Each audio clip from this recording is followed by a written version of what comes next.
Traveler, Paimon, welcome. What can I do for you? It's the Traveler. He looks absolutely beat these days. He has these huge dark circles around his eyes, like he hasn't slept a wink. And he keeps spacing out. You have to call his name several times before he snaps out of it. What do you think it is? Is he sick? Very peculiar. In all the time we've been acquainted, this is the first time you've come to me with a health complaint. Come, let me take a look at you.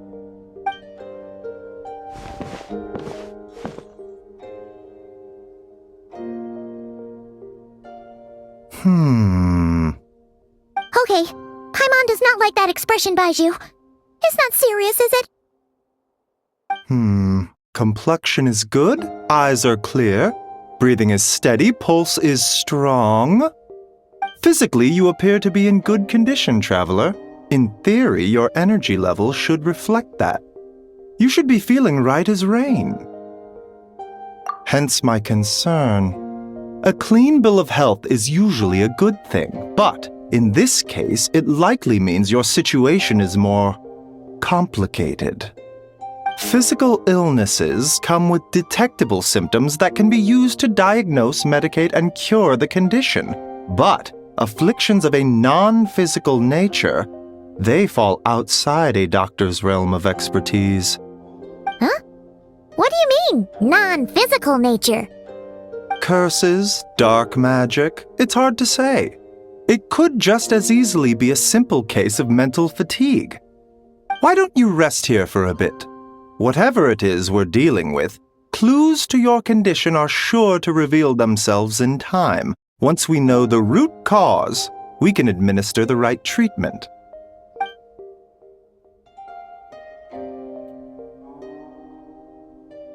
In the meantime, Changsheng and I will review the relevant literature for afflictions that present with mental fatigue.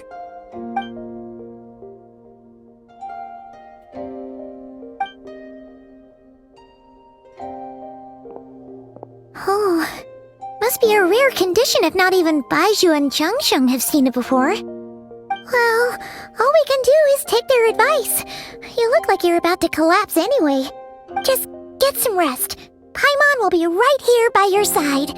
Fingers crossed you'll be all better when you wake up.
Rise and shine! Time to wake up!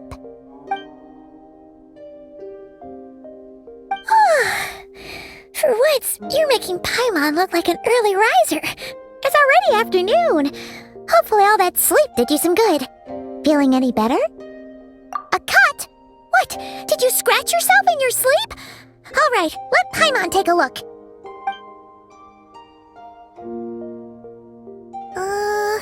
Nope, nothing there. Wait, did you have a nightmare? Okay, don't panic.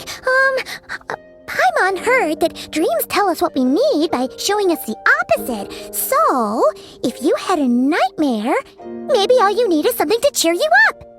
Come on, Paimon will treat you to something yummy.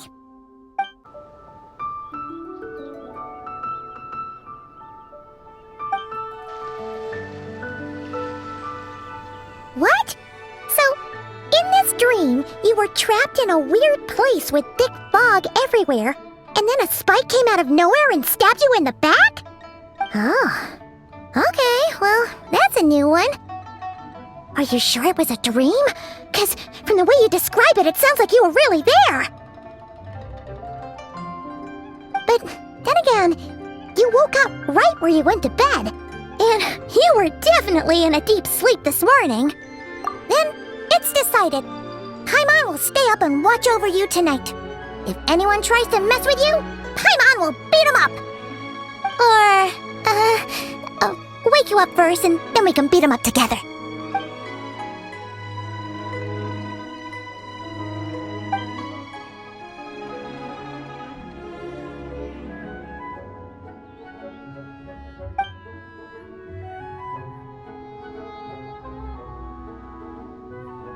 Something is missing?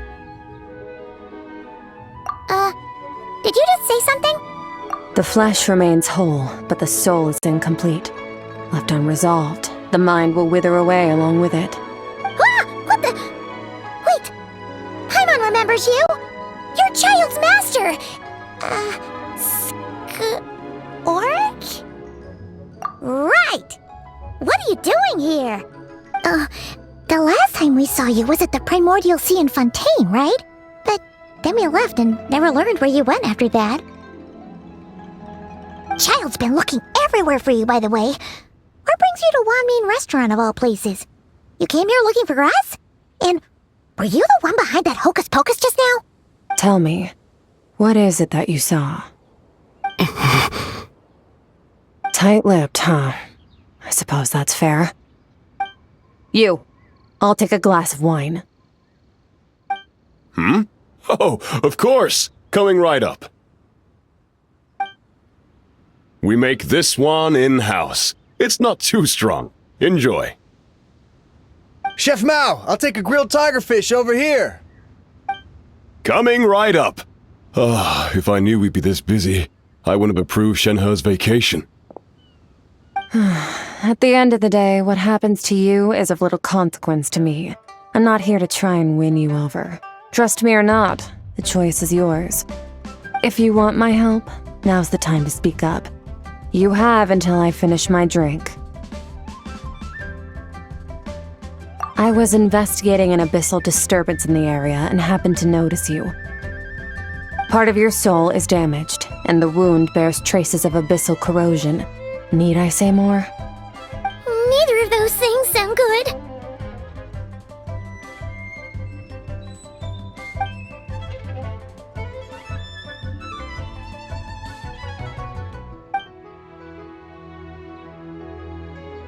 Well, should we trust her?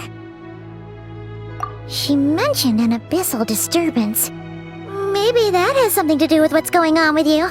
But we could always find a different expert on the abyss to help us out. Yeah, and that thing she said about your soul being damaged is scaring, Paimon. Definitely something we should fix sooner rather than later. SKIRK's an interesting one, that's for sure. But from what Child's told us, she doesn't seem evil, at least. 1, 2, 7, 10. That'll do. Well, have you made up your mind? What I saw was a dark space shrouded in a dense fog that wouldn't disperse. So that's all we know, Miss SKIRK. Ma'am, can you help us?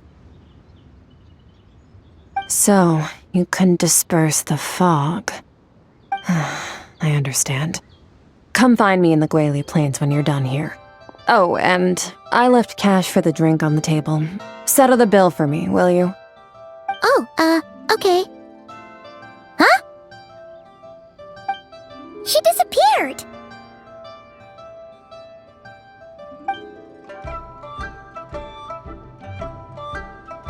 Wait, hold on. You overpaid. Here's your change. Oh, no, this includes the drink, so it should be the right amount. I didn't think you two ordered a drink. We didn't. It was that lady who came and sat with us, remember? You brought it out to her yourself. You sure? I could have sworn there were only 2 of you at that table. What? What'd you put in their dish, Chef Mao? Some kind of hallucinogenic mushroom? You got them seeing things.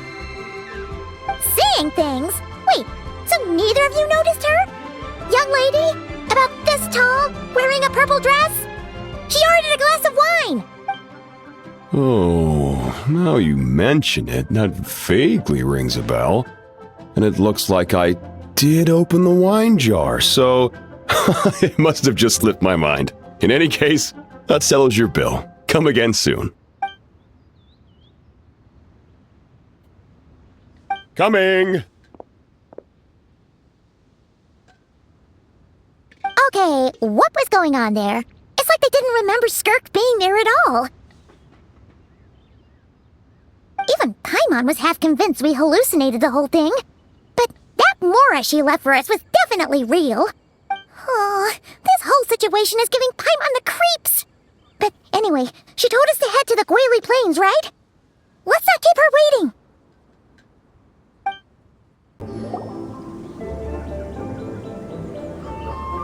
Whoa, what are all these rift hounds doing here? Huh, looks like they're collecting something. Let's go check it out.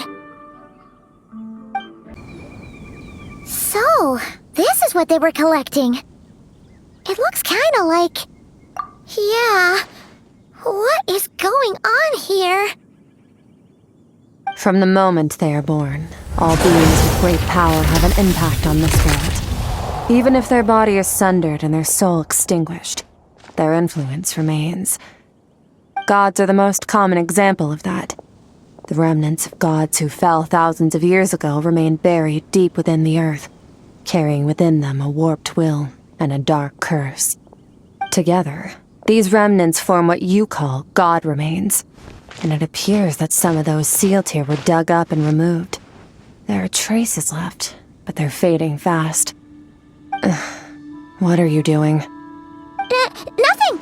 Just wanted to make sure you were, real? She's definitely not a ghost traveler. Paimon poked her, and she's solid. Your life hangs in the balance, and that's what you're fixated on? Strange set of priorities. It was just a trick to avoid being perceived.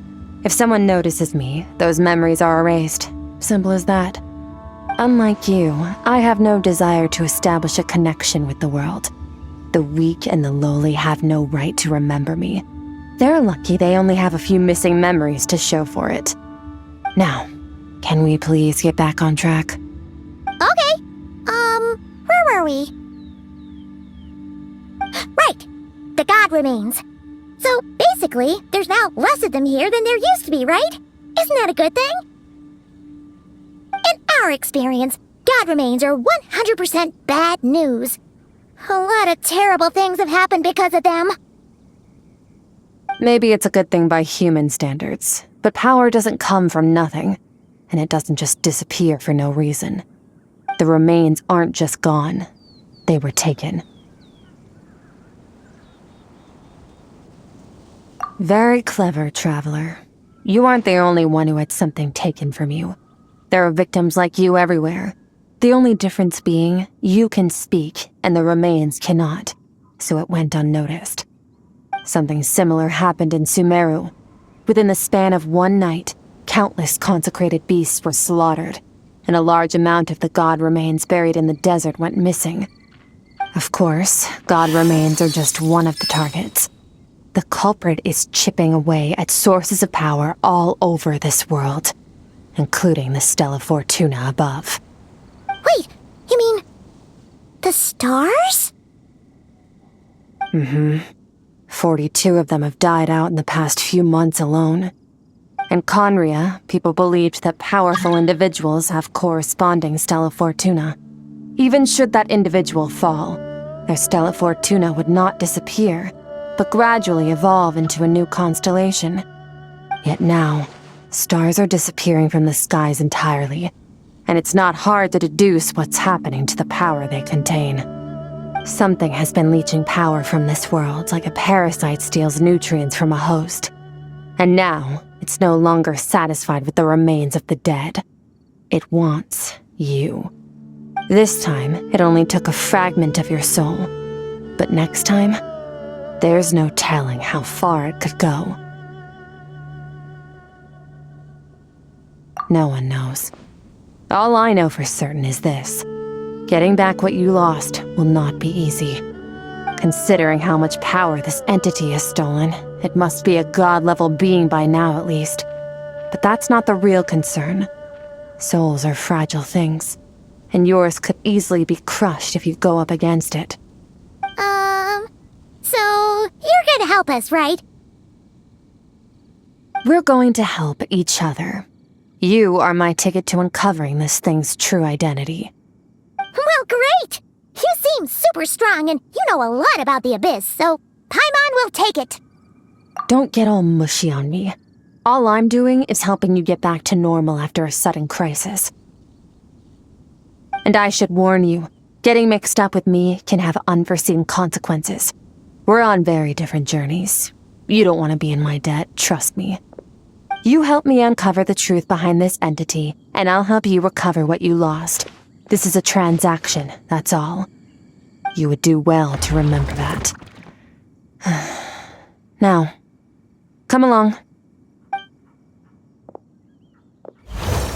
Yeesh!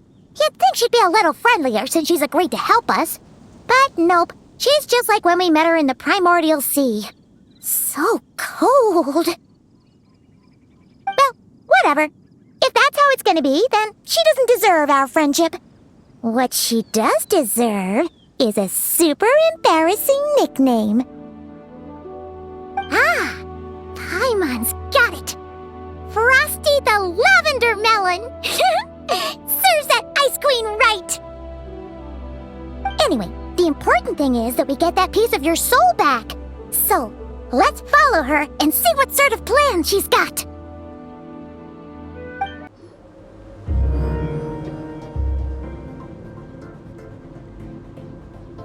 Whoa! This place is way bigger than Paimon expected. Where are we? This is where I live. I suppose it's the closest thing I have to a home here. It is. I brought you here because time flows differently in this place.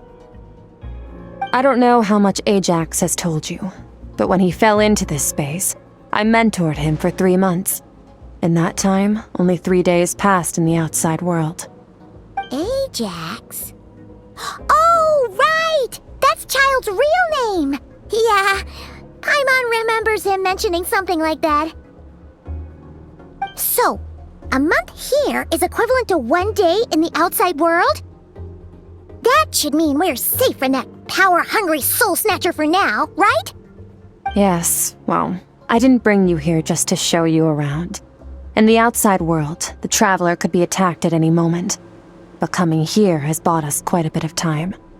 Now, we just need to figure out how to investigate that place you saw. The one full of fog. Both your description and the abyssal disturbance I felt point to that space having some connection to the abyss. It could even be a domain similar to this one. The thief who stole that fragment of your soul is hiding there. But the abyss is a chaotic and turbulent place. If we want to pinpoint their location, we need to see what that space looks like without the fog. Abyssal power can grant a special form of sight. Have you ever wielded abyssal power before? Okay, do you plan to learn? That tracks. All the information you have suggests the abyss is something sinister, and that abyssal power is a wild and dangerous force that always spells disaster. And you're saying that's not true? Depends on your perspective. Floods and hurricanes take countless lives too. But if one day you gain the power to control them, what was once a calamity is now just another tool in your arsenal.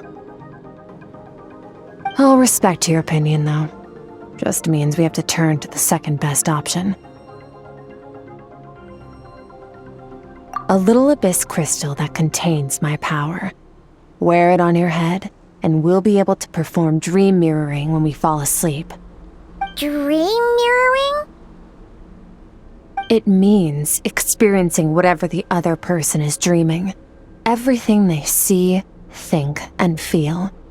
Since you haven't studied the art of using abyssal power, and have no plans to jump in the deep end right now, I'll have to do the investigating for you.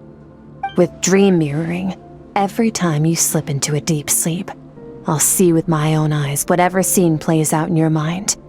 Then, I can guide you through the dream environment, and we'll take back what was stolen from you.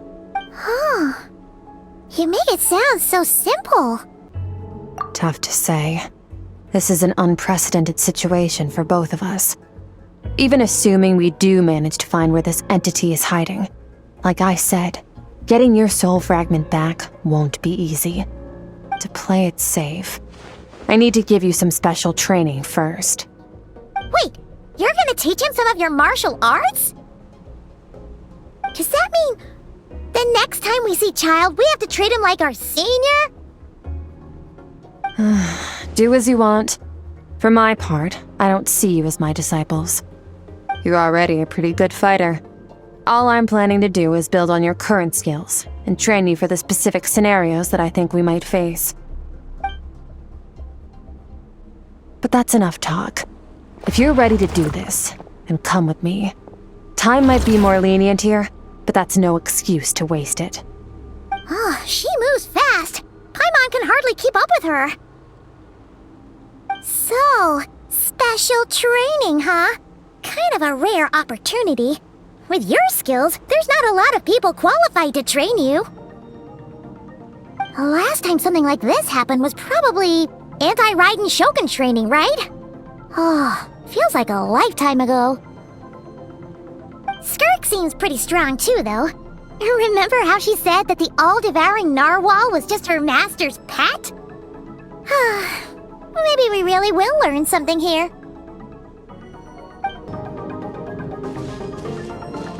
Ready? Your training will be split into 3 stages. Testing your blade work, elemental abilities, and reasoning skills. We'll start with blade work. You're no rookie in this area, so I won't bore you with the basics. During your long journey, you've no doubt sparred with a lot of talented sword fighters. Consciously or not, you'll have picked up all kinds of techniques from them. You bet! There's Kaya, Master Jean, Kuching... Oh, and Kazuha, Ayaka... Yeah, we've met sword masters like you in You sparred with a bunch of them too, right? Nice to know it's all gonna come in handy now. Don't get too smug. In sword fighting, techniques alone are not enough. You need a cohesive system to bring it all together. A style or school of fighting. To use the human body as an analogy, your style is your skeleton, the foundation, the framework. Techniques are the muscles and other flesh attached to the bones. This is where your strength comes from. Improving your sword fighting is like growing that body. If your frame got bigger and taller, but you didn't add any muscle mass, you'd be weak and flimsy.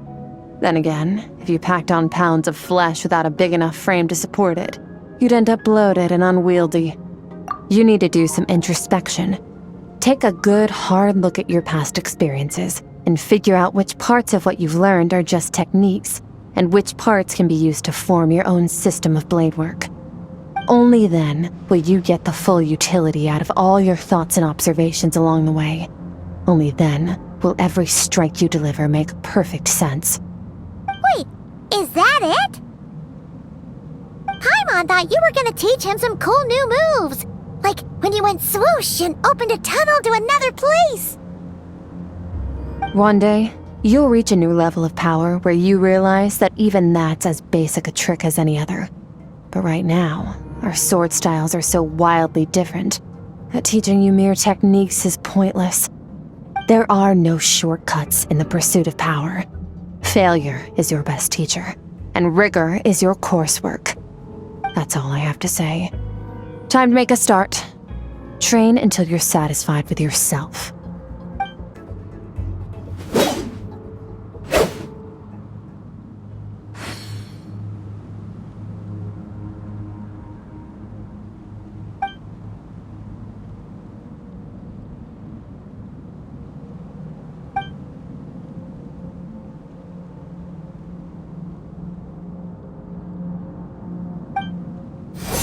This moment will be frozen in time. Cut to the chase. Consider a moment of true mastery that you've witnessed in another person, and ask yourself, what lies beneath the surface? What's their guiding philosophy? What's their state of mind as they maneuver their weapon? Now take that and practice it right away with speed, skill, and strength, over and over, until your hand is one with your mind. This is the only path to true growth. Step on up. Dance with the waves.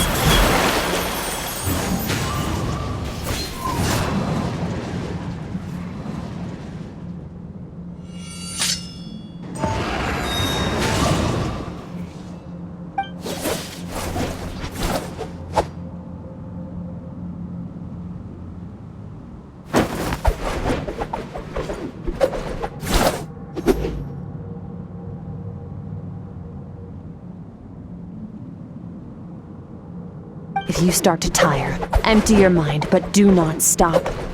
Stay in that frame of mind as you keep up the fight. Get rid of all redundant movements. Imagine your sword is an extension of your own body. Wield it just as you wield your arms, hands, and fingers. 'Twas on a deserted, moonlit night that the hero approached the vile dragon's limpid lair. Ring cutter! Feathers fleeting wet, the white heron treads water, a sight without flaw. Master of Inazuma Kamisato art Tachijutsu.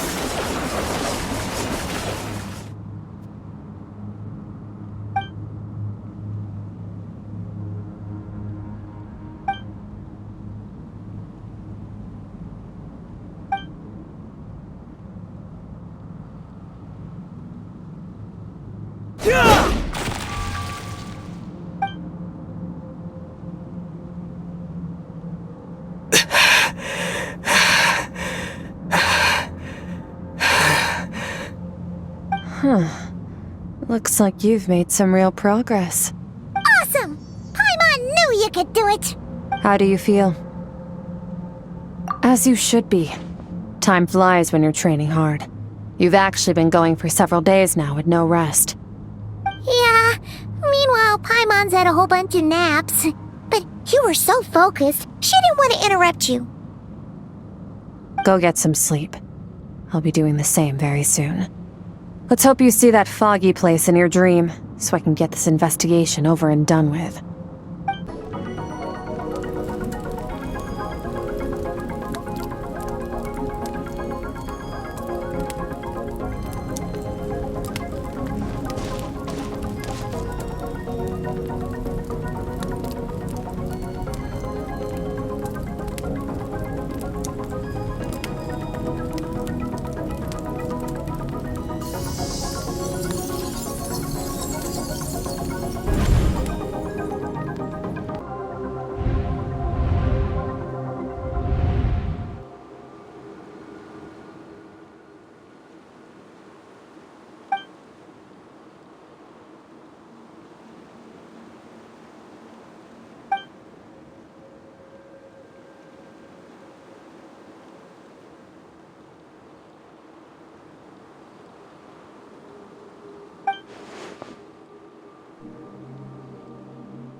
SKIRK, why are you skipping classes again? We've talked about this.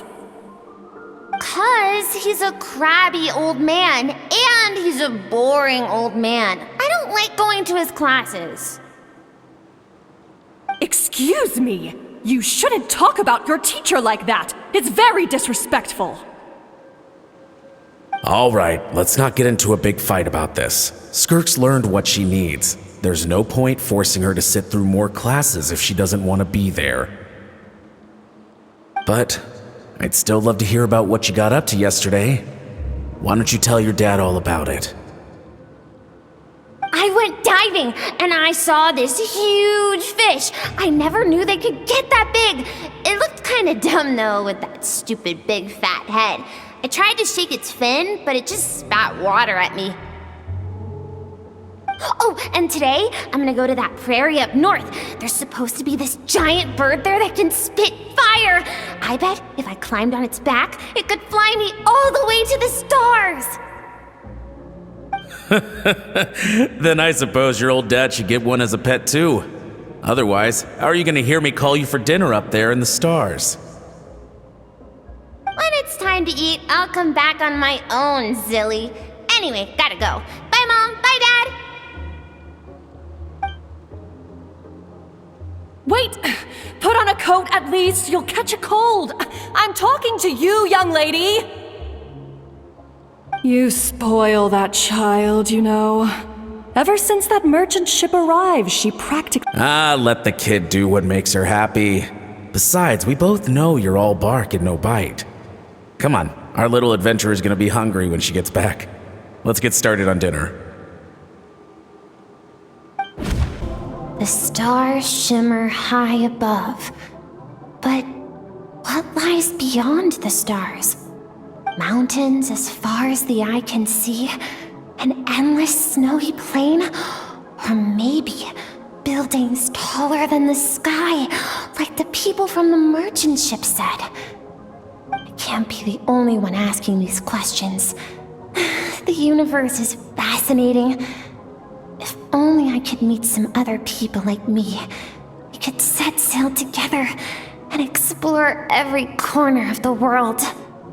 I'm sick of being a kid. There's so many amazing things out there, and I'm ready to see them all. But for now, I'm starving. Better get back.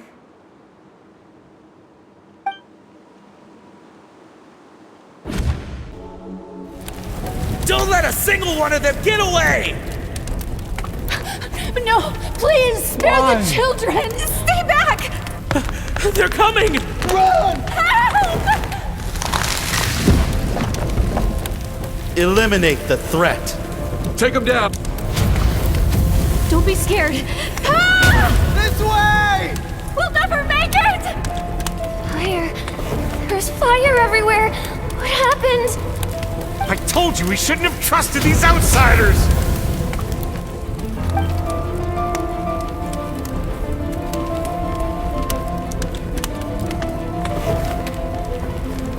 Why are you doing this?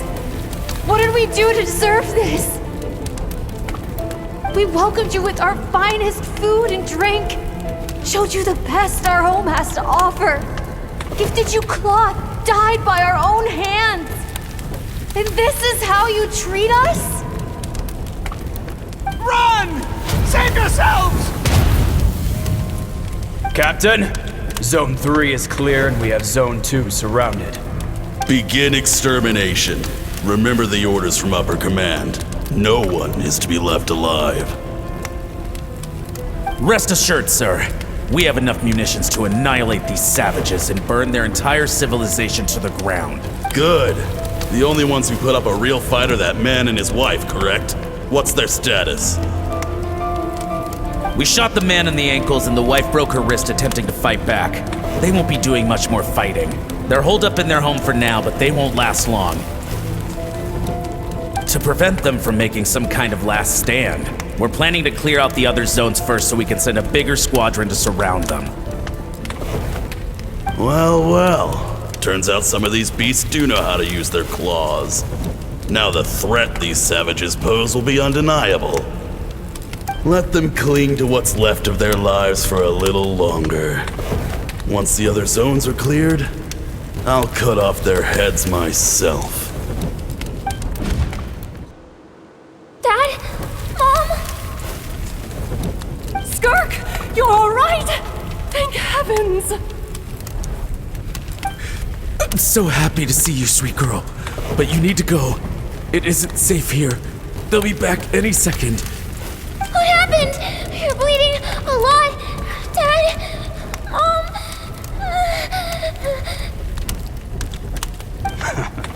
This is the place.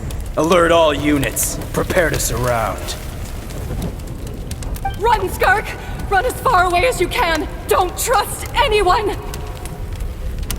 Your dad and I, we're not afraid to stare death in the face, but we need you to survive. My clever girl, so curious. You're already so brave. I know you're going to grow up to be such a positive light in this world. Whenever you miss us, just play this song. Remember, life is a gift. Don't let darkness claim it. Break down the door! Look what we have here. A savage that can pluck a tune.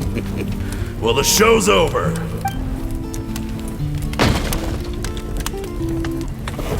You! Stop singing! Shut it! I said shut it or I'll make you!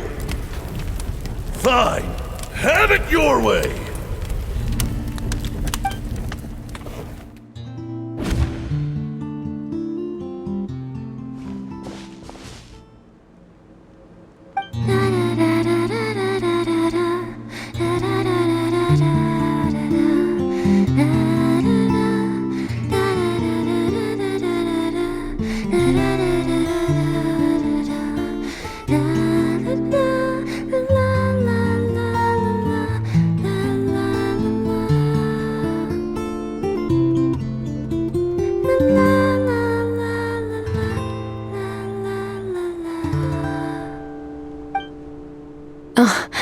You're awake?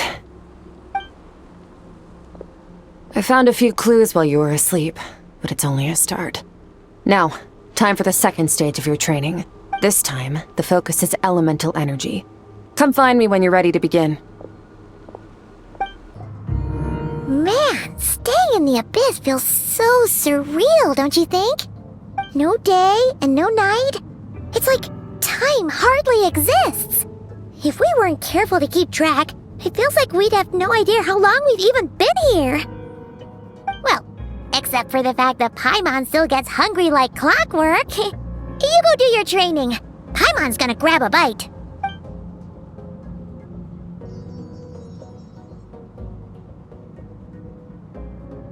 The way I see it, the pursuit of power is divided into 3 stages. The first is mastering the use of standard weapons. Next is learning how to harness natural energy. And the natural energy of Teyvat is, of course, elemental energy. But that's not my area of expertise. I draw from a different source of power. Abyssal power, yes. Also known as the power of the Void Realm. My master, Sertologi, is a true expert in that area.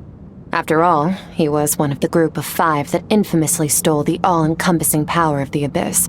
An act for which the people of Conria gave them the epithet, the 5 Sinners.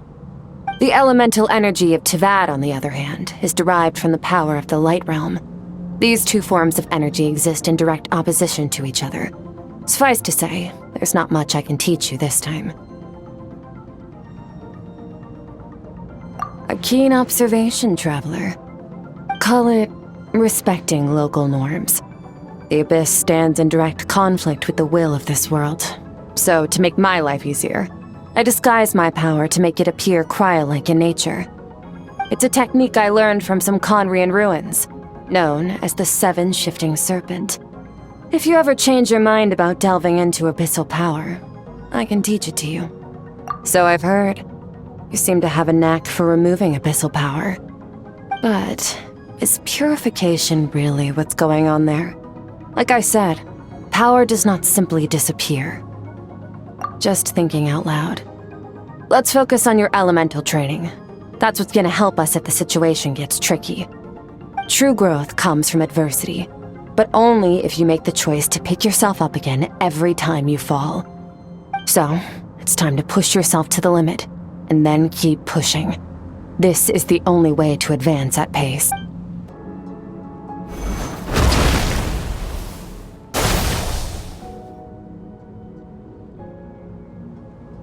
You need to understand what makes you special. The ability to wield elemental energy without a vision and switch between the elements at will. It means your aspirations need no approval from the gods. Your power is not bound by the rules of this world. So be bold. Do not be afraid to chart your own path.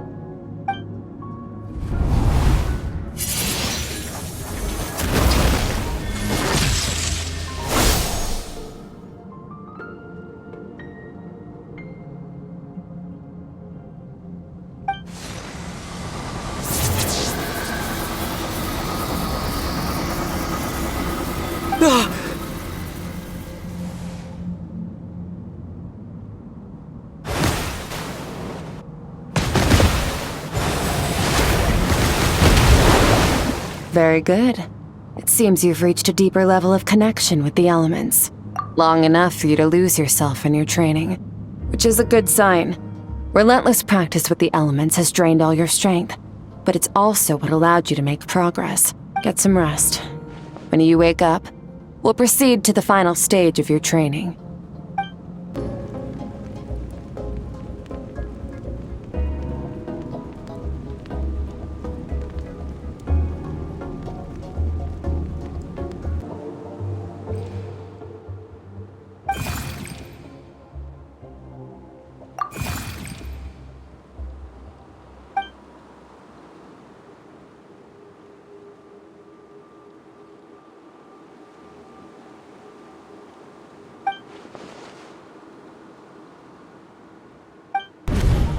What is the secret to power?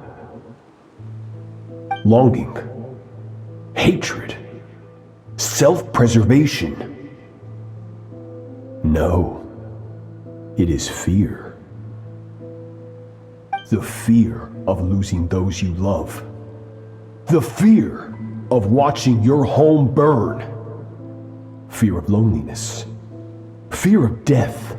Fear is the source of evolution. It forces humanity to adapt to their environment and overcome hardship. It is in the process of prevailing over our fears that we surpassed first ourselves and then the rest of the world. That fear is now part of you. It calls on you to evolve. And it is time to answer. Any minute spent missing home is a minute wasted. Practice your sword work instead. Do not make me tell you twice. But, Master, I can barely lift the sword anymore. If I keep going, I feel like my wrist is going to break. So it has not broken yet. Then pick up your sword and keep practicing until it breaks. I want to hear the cracking and splintering of bone. After all, bones can always be reset.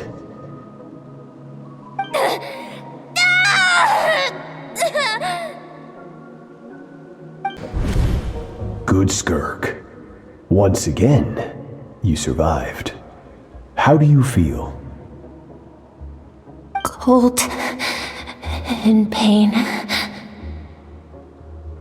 These are signs that you are adapting to the abyss.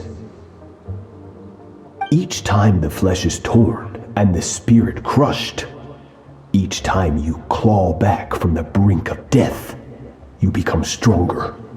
I now understand why these people sought to destroy your homeland. Your potential goes beyond even what I could have anticipated.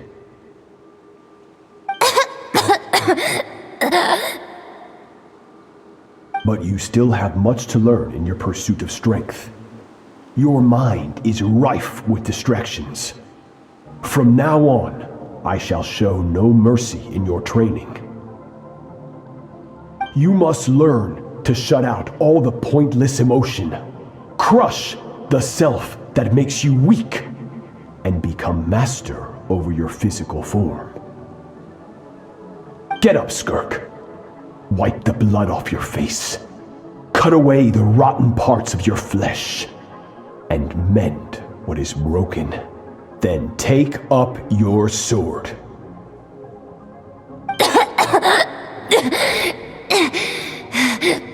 Yes, Master.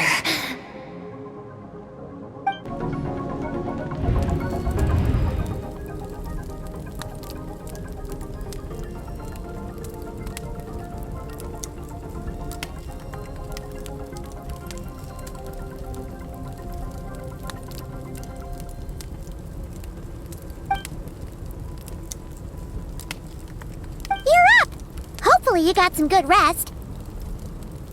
SKIRK said to tell you that she's ready to start the final stage of your training whenever you are.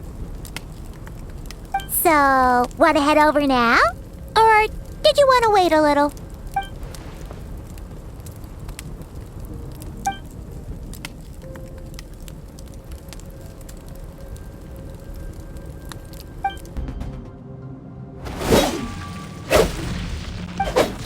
Getting the hang of the first step to controlling your emotions is control.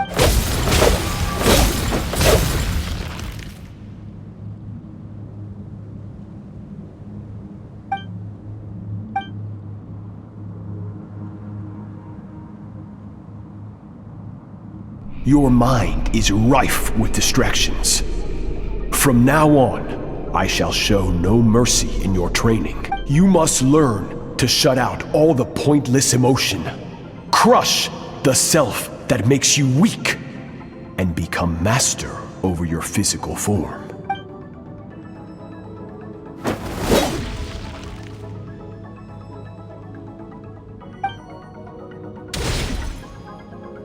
Stop. Let's pause here. One look, and I can tell your mind has wandered. That's to be expected.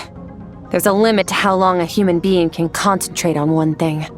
Staying calm and focused sounds simple in theory, but in practice, it's more demanding than sword work or elemental abilities.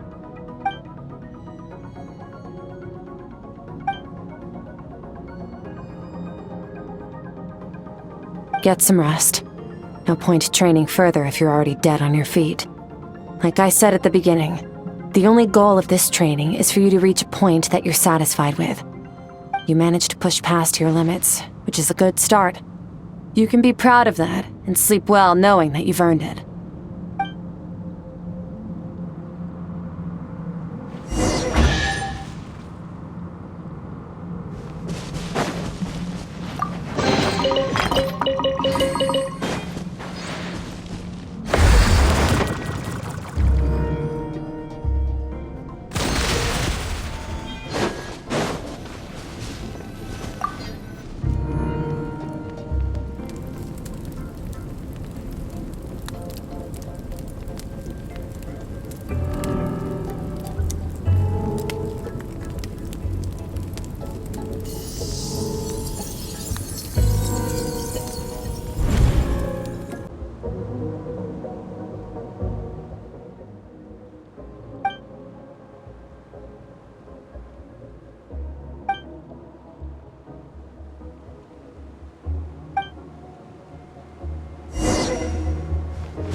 SKIRK is amazing! She faced down that terrifying giant and cut its head clean off! Oh, she got hurt though, didn't she? I heard it was pretty bad. Yeah, well, that's a given. But the moment she was on the mend, she got right back to practicing her sword work. I heard Master suffered a grave injury once too. Lost an arm and a leg and still came back stronger than ever. SKIRK's becoming more like him by the day. Incredible! I wonder if I'll ever reach their level. They're always so resolute, so unshakable.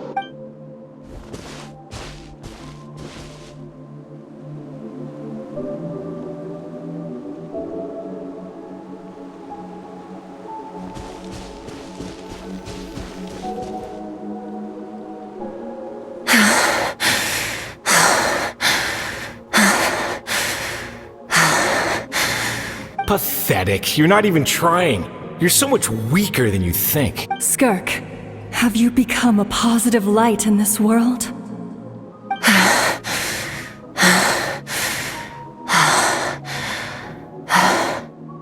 Do you even remember how many of us perished in that fire? How many bodies were left to rot on the scorched earth? Yet you alone live on. Keep your gaze fixed on your blade. You don't deserve to rest. I have so many questions.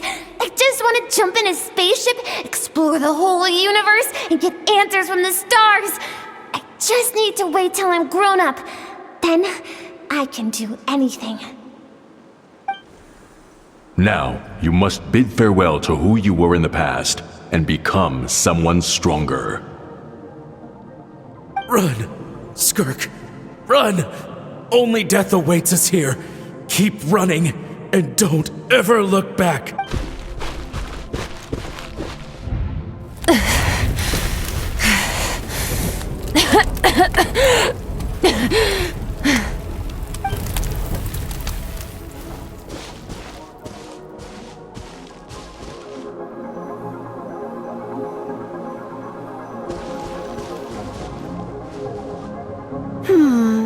Let's see here.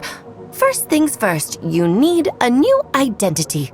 Going around telling people you're from somewhere beyond the stars won't do, now will it?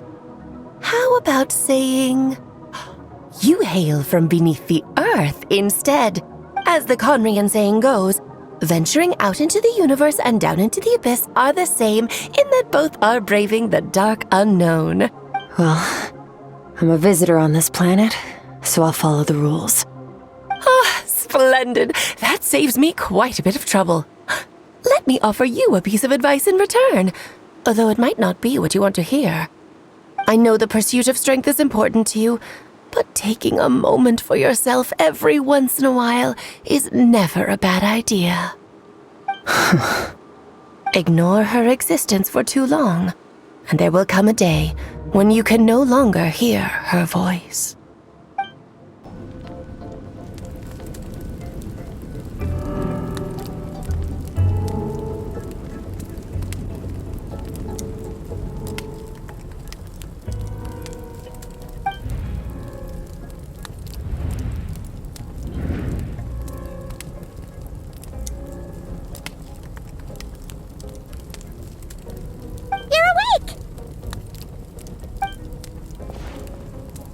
Be starving, right? Ta-da! A barbecue feast just for you! Of course you are! That's why SKIRK and Paimon got this all ready for you. Dig in! Before it gets cold! Ah, well, if you're around someone long enough, it's bound to happen. Plus, SKIRK can cook! So, Paimon decided she can forget the whole Ice Queen thing. Paimon's not one to hold a grudge. Here's an idea. Let's save the chit-chat until after the meal.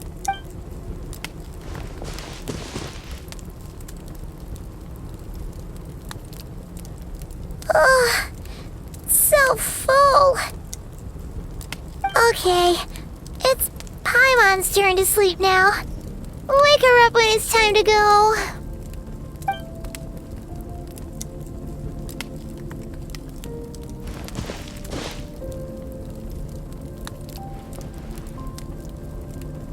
I have good news. First, your training is complete. You have what it takes to wield immense power. Now it's just a matter of putting it into practice. Continue to learn from your journey and hone your skills against formidable opponents. Second, I've located the culprit we've been searching for. Next, we just need to retrieve the missing part of your soul, and our business will be concluded. When Ajax trained with me, he once told me he was bursting with questions. So I allowed him to ask me 3 of them before he left. You and I may never meet again, traveler. So if there's anything you want to ask me, now's your opportunity. Just like Ajax, I'll answer 3 of your questions.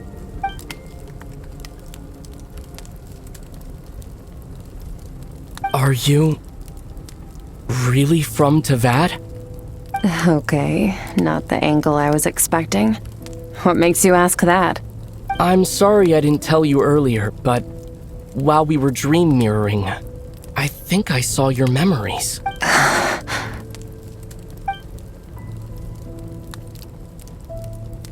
I knew that was a possible side effect. Closed off my mind to you for that exact reason. Even with the dream mirroring, you should have seen nothing but endless darkness.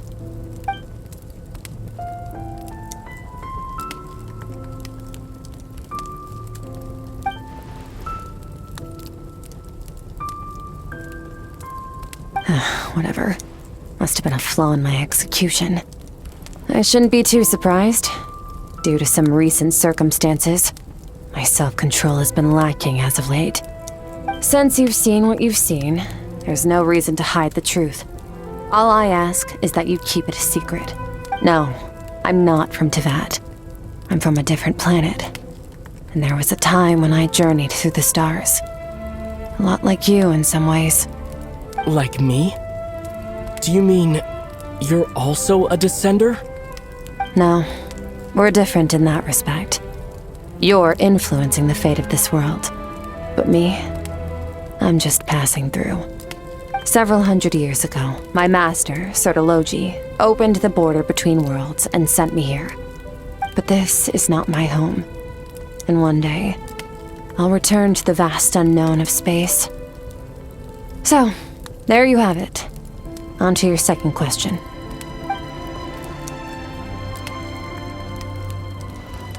What is your goal in coming here? To become stronger. For certain reasons, I need to bridge the power gap between me and my master as quickly as possible. But to do that, I need to follow in his footsteps. Walk the path he once walked. And somewhere along the way, I'll find out how to defeat him. That is my sole focus and purpose. Okay. You have one question remaining.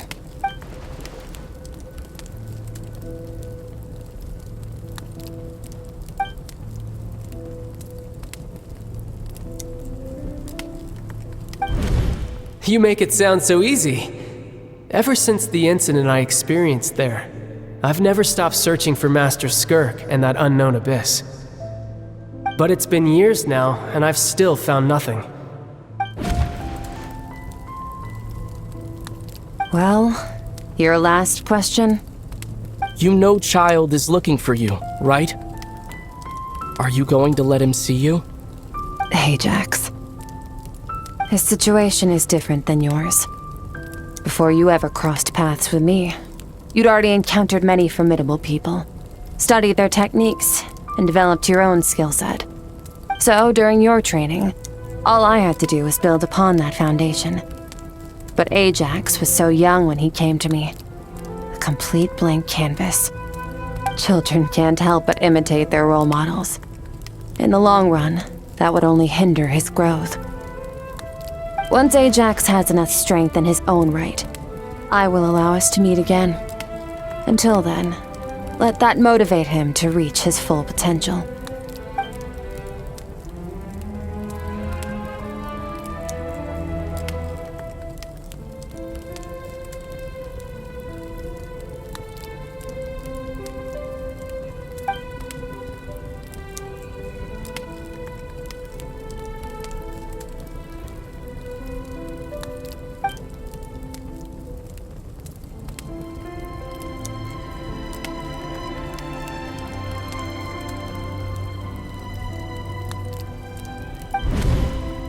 Unlike you, I have no desire to establish a connection with the world. The weak and the lowly have no right to remember me. They're lucky they only have a few missing memories to show for it.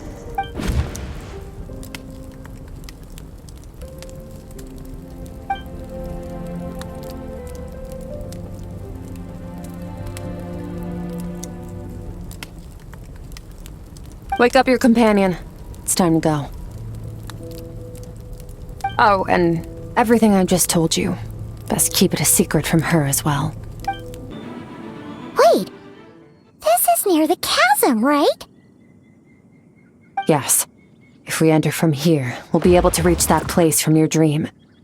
You have some experience with abyssal domains by now, but still, This is someone else's territory. Best to proceed with caution. Don't worry. Paimon's an expert at hiding behind other people for safety. Oh, but, that means you need to stay safe, Traveler. All right. Remember your training. Time to put it to use. Oh, looks like this is a dead end. Did we make it to his hiding place? Ugh, this fog is making it impossible to see anything! This should be the place where you were attacked, Traveler. The missing part of your soul should be nearby. Can you sense where it is?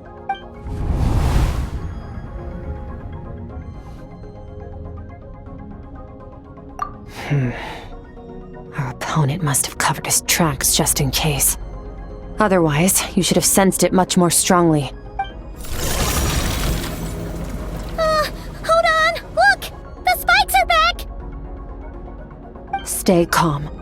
Let's hold back a little. Give our enemy some wiggle room so we can see what we're dealing with. If you're too reckless, we might be playing right into his hands. Our enemy took part of your soul for a reason.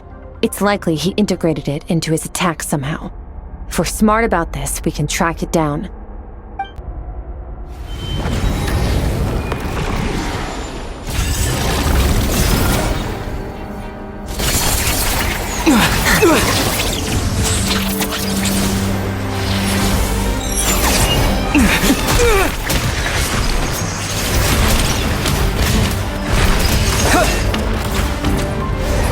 From the start, the attacks have been focused on me. Trying to break through my defenses? I see.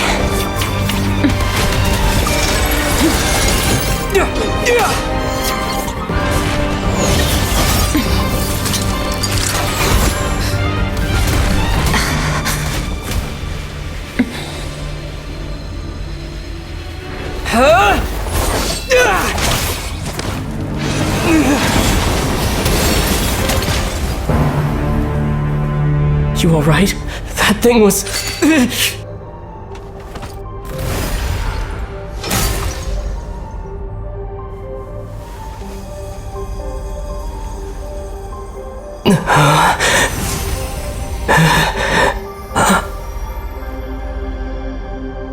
There. I got it back. Traveler! Skirk! What happened? It looked like Skirk just got... In the Guili Plains, you asked me why this enemy chose you as his target. Now, the answer is clear. It's not just the fact that your strength is impressive.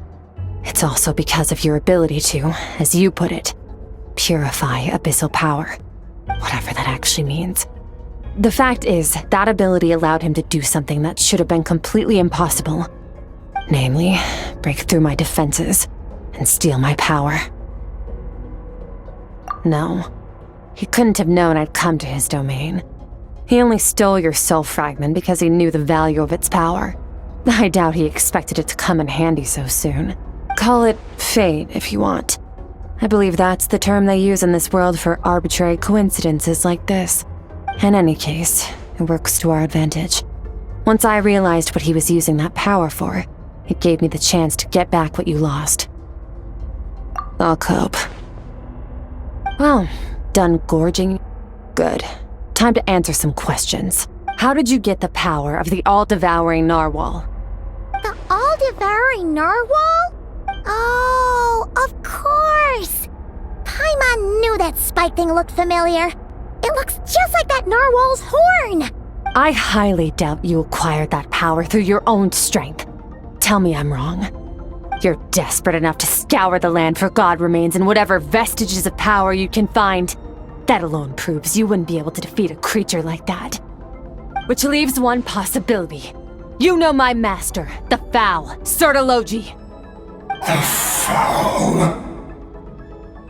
Who dares call him foul?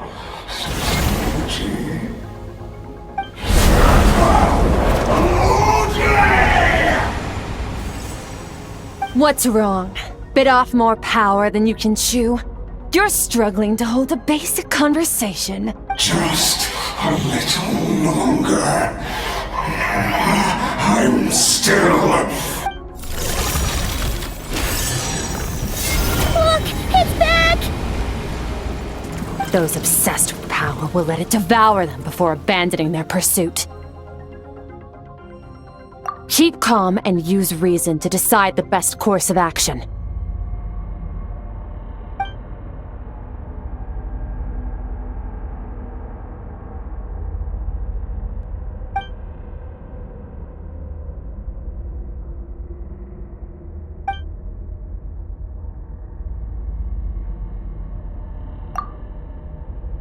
Wise decision. Final victory doesn't always come after a single battle. You've got your soul fragment back, so we both got what we came for. Let the enemy draw breath while he can. It won't be for long. Get us out of here, Traveler. You'll need to lead the way this time. Phew. Oh, we should be safe here, right? I no longer sense his presence. Can't have followed us out of that abyssal domain. Weaklings like him will find that my power is not so easily controlled. He won't be leaving that place until he's managed to digest it. You seem surprised. I suppose that's fair. You've seen but a fraction of what that whale is capable of. That gaping maw could swallow a planet whole. It's called the all-devouring narwhal for a reason. Devouring is what it does best. It can extract power from anything, dead or alive, as long as it manages to make physical contact. Yeah. When we had our run-in with that thing, Neverlet mentioned that it has an instinct to devour.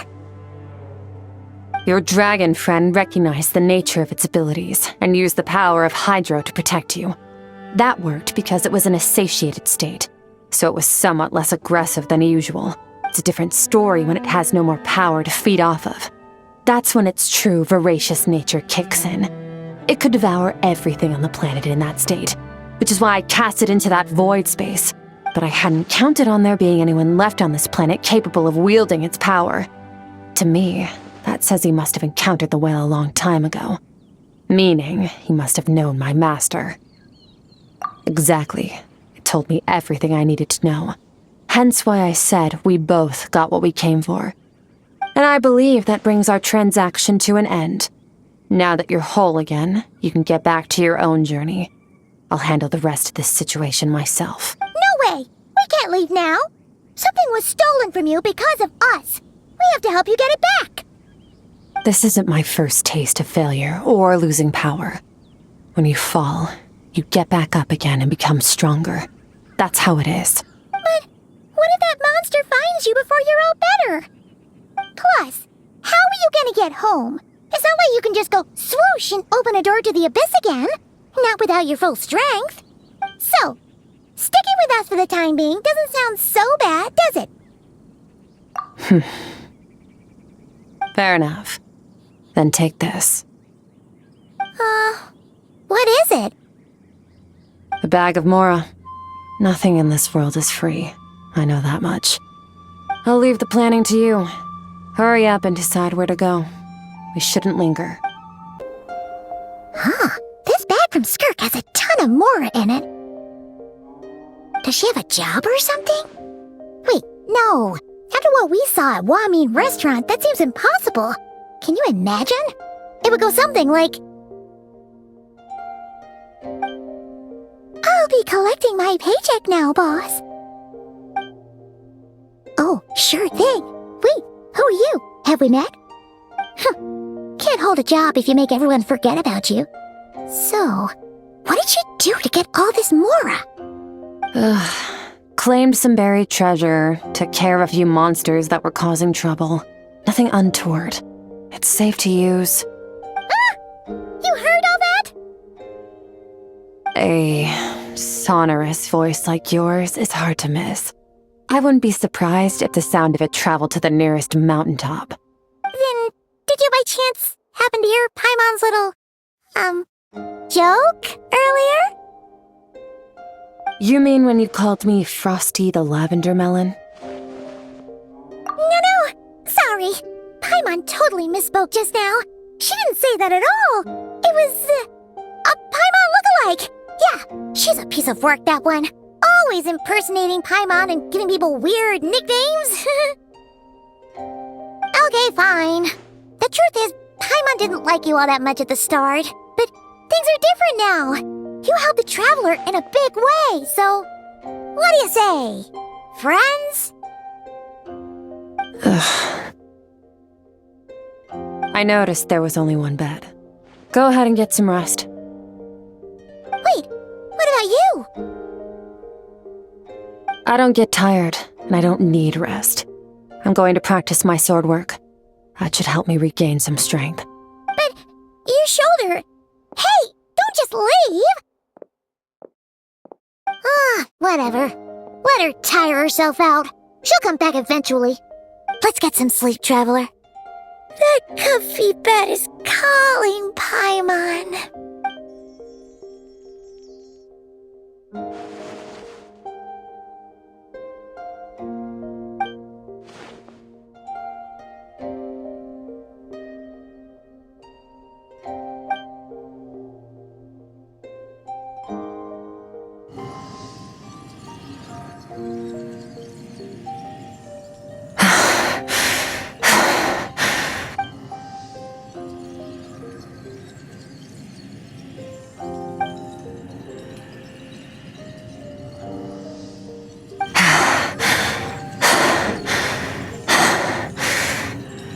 Quiet.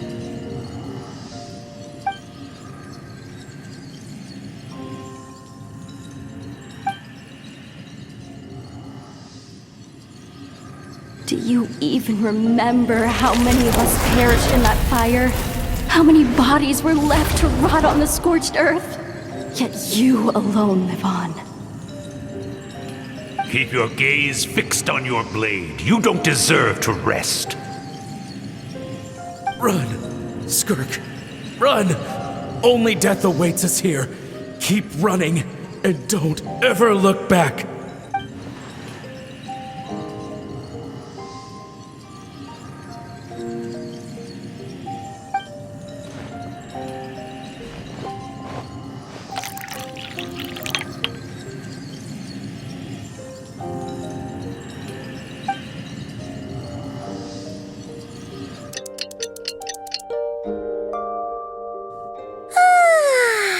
Getting an early night's sleep is the best.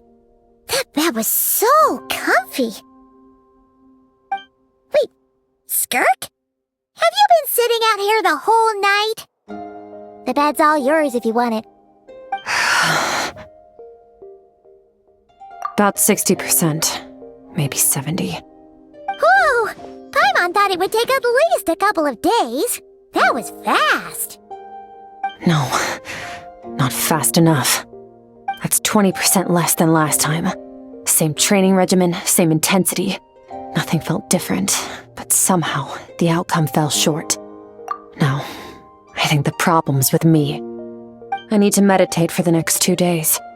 Deep introspection should help me find the issue. Ooh, sounds intense. We'll watch over you in the meantime, then. Thanks. See you in 2 days. Morning! SKIRK is still meditating, huh? It's been 2 days already. Shouldn't she be awake by now? Paimon can't think of anything we can do to help. Oh, wait! Breakfast! That's it! Paimon will go get breakfast! SKIRK, be right back.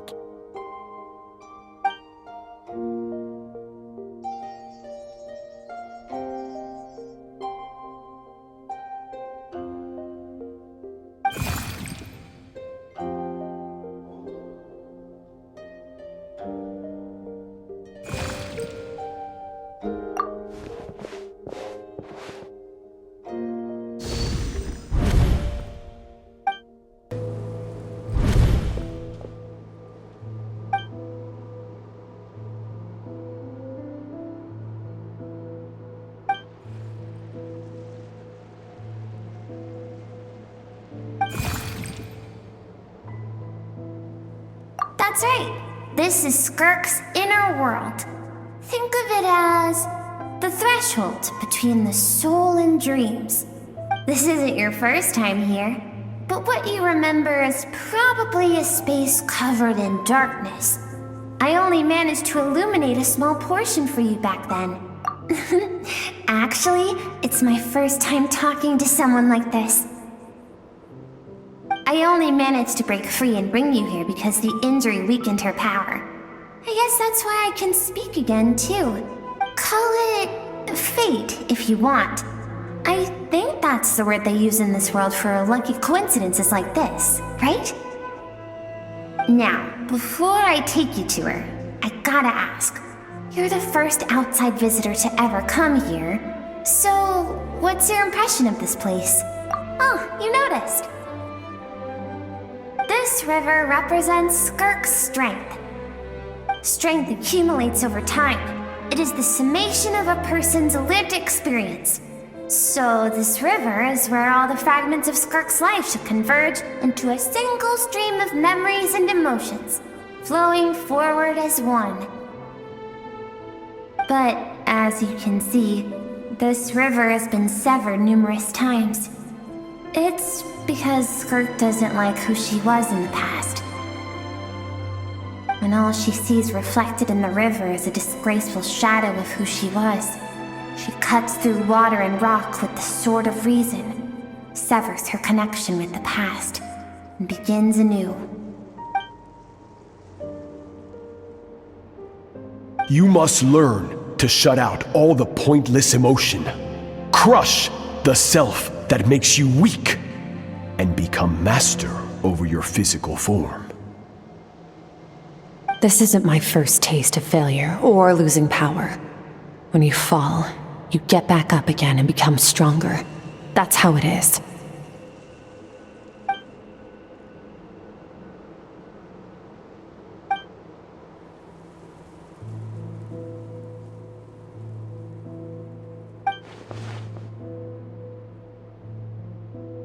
The answer to one mystery invites another question, I see. Let's follow the river upstream. There among the cliffs, among the memories etched into her heart, lies the truth of it all.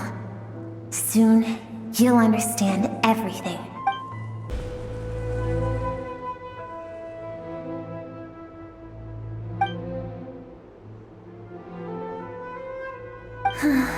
I've always thought that, even when falling leaves don't come from the same tree, they can still form bonds of kinship when they meet. Like meteors, you both made a journey through the stars. Both travelers who have landed on a planet that is not your home. Yet, when she first noticed your presence, although she hesitated for a moment, she still chose to walk away, indifferent as ever.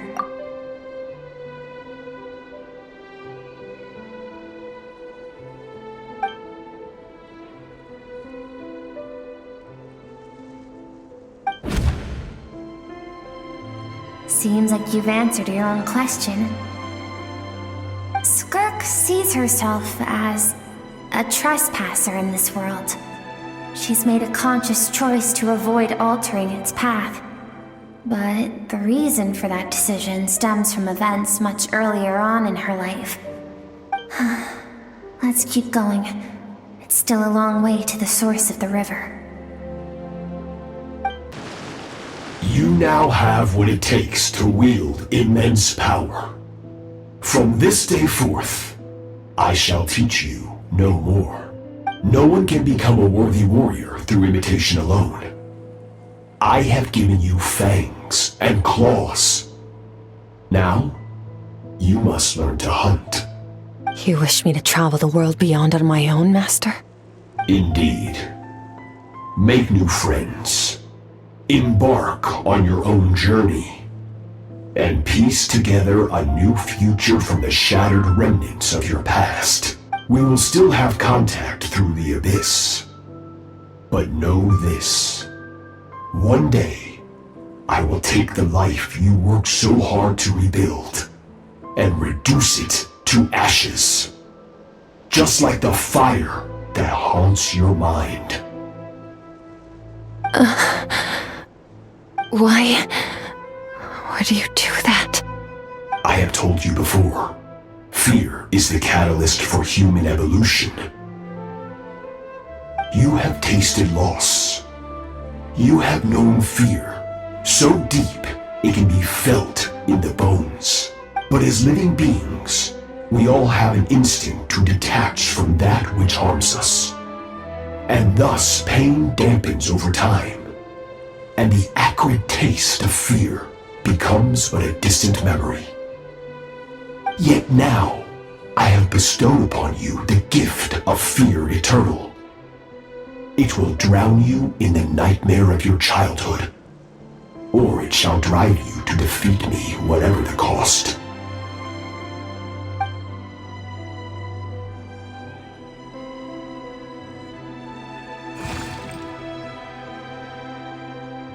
That is what SKIRK's master, the foul Sertologi, looked like at one point in time.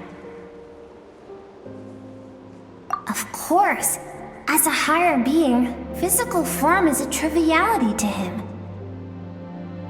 He could appear as a beast, a human, or even a monster that defies description. The form you see him in here, clad in abyssal armor, is the one he usually wears when traveling through the stars.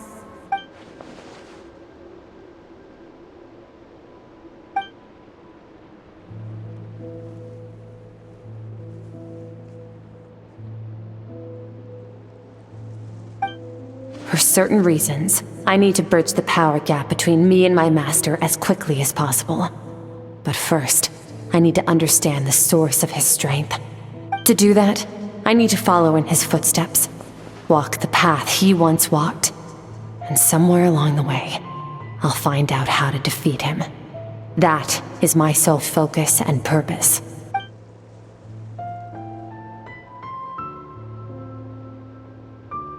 I'll let you in on a little secret. The real Sertologi is terrifying. The scope of his power is impossible to understand until you experience it firsthand. It is absolute, the power to crush all things. Shall we keep going? Let's see. We're about halfway there.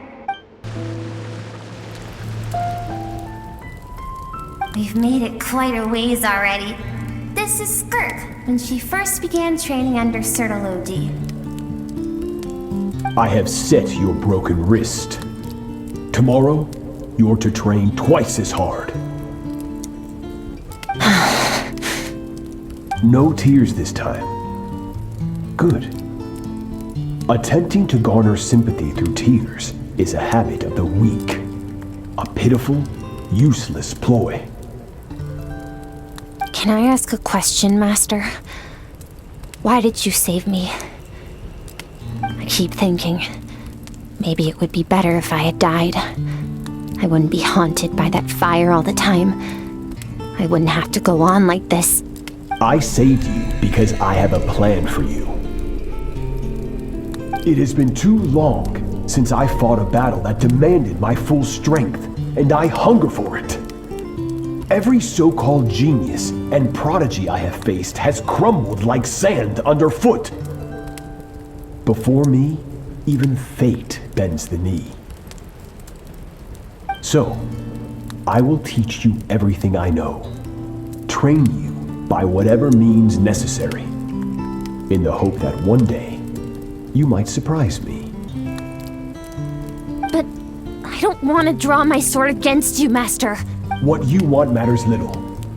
Among the boundless sea of stars, the cries of the weak are but faint murmurs that disappear into the void. You of all people know that well. Yes, Master. From that day forward, all she knew was grueling training, emptiness, and fatigue. After some time, her talent bloomed, and she gained control over her emotions, like her master.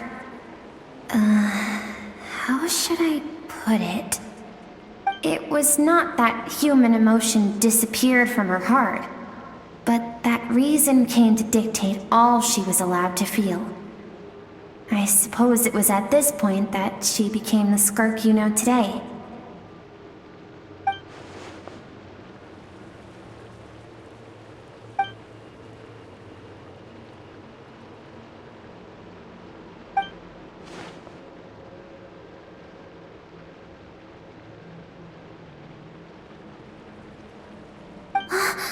We're nearly there.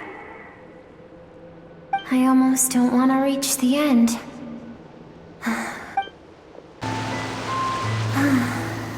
These are SKIRK's happiest memories. What a simple and carefree time it was. Wisps of clouds dotted the sky. The sun bathed everything in golden light. And when song filled the air, not even the shyest of flowers could resist swaying along. This is SKIRK's homeland. She was so curious about everything as a child, always skipping school to go exploring instead. There was so much to discover. The treasures at the bottom of the sea, the secrets beyond the stars, and that merchant ship packed with adults wearing those strange clothes. Yes, the ship. That was the beginning of the end. It was a spaceship. When it arrived, the people that disembarked wore smiles on their faces and spoke of friendship. They claimed to be merchants from a neighboring planet, looking to establish trade. SKIRK's parents, her relatives, her neighbors, everyone welcomed the newcomers with open arms and allowed them to explore the planet. To them, the visitors were guests and should be treated with hospitality. No one had any idea of what was to come.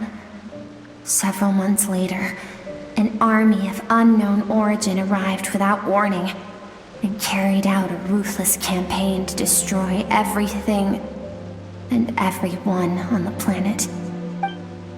SKIRK had skipped school that day, like so many times before, so she was not caught in the immediate wave of destruction.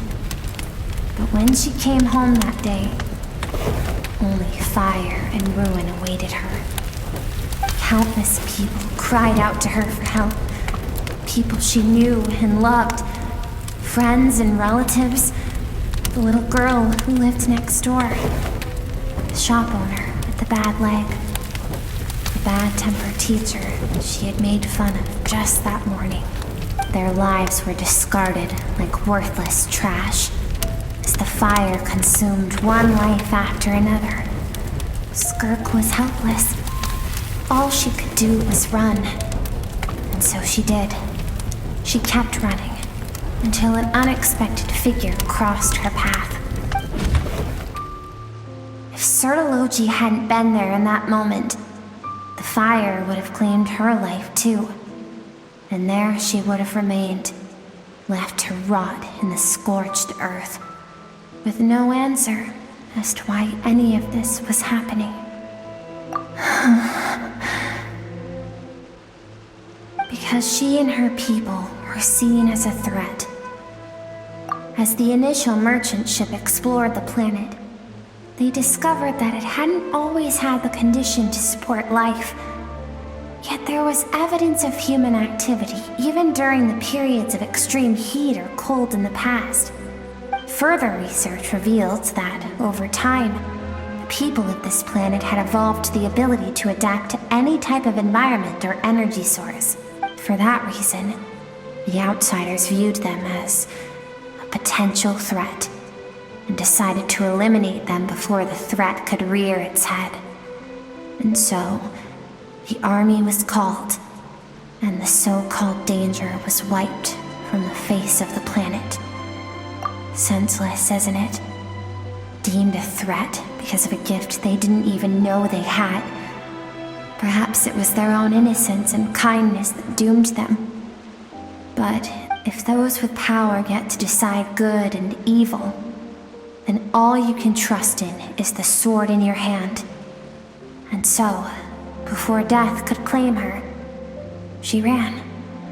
She ran and never stopped. No one wants to relive their most painful moments. Well, that brings us to the end of the story. This is as far as we can go. SKIRK is waiting over there. For both of us. Let's go to her. It's time to fulfill my purpose. And my greatest wish over all these years.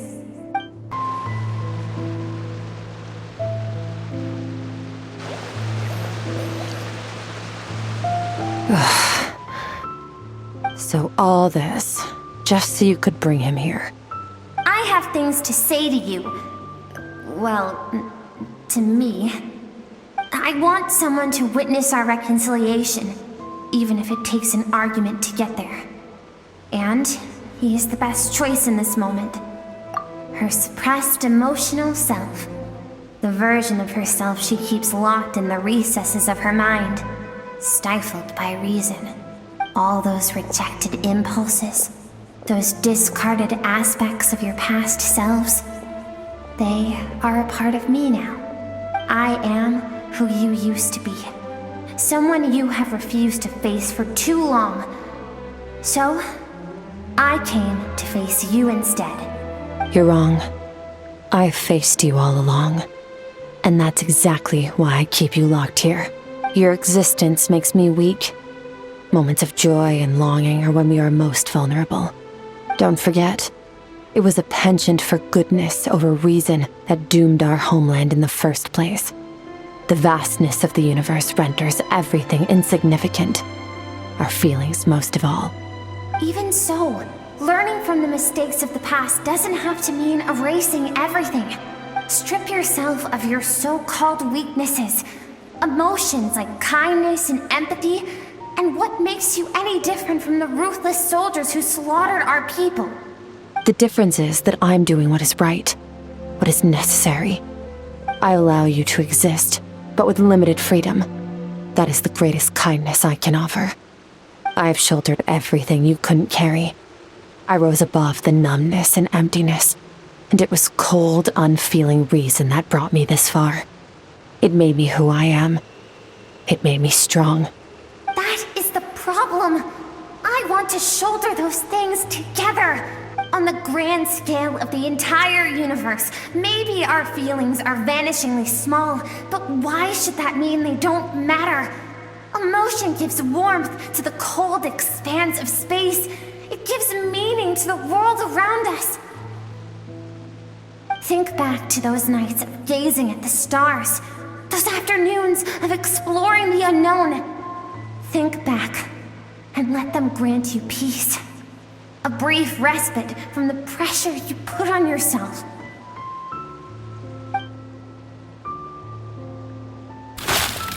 That isn't what we need. It's exactly what we need. Aren't you curious about why recovering your strength has taken longer than normal this time? Finally, you get to the important part. That is the only answer I came here to find. Then look around. Look at your inner world. You cast aside your dreams and curiosity, and in doing so, you lost your original motivation. You severed all connection to who you used to be, so you can no longer draw strength from your past. Now, the only things driving you forward are fear and survivor's guilt.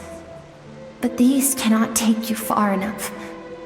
And so, this river, the source of your strength, grows more polluted by the day.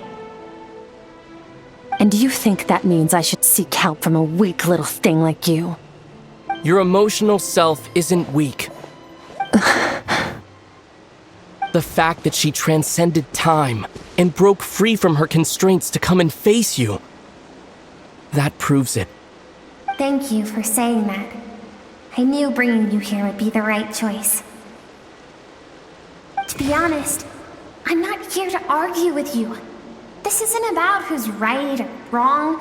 And in fact, I agree that in order to make it through the wake of that tragedy, we had to distance ourselves from the pain through reason over emotion. But what is right at one point in time isn't always right forever. I know you will never forget that fire. I know the fact that you were the sole survivor fills you with guilt. And I know that among the voices that haunt you, mine is there too. Because deep down, you know that you didn't turn out to be the person you wanted to be.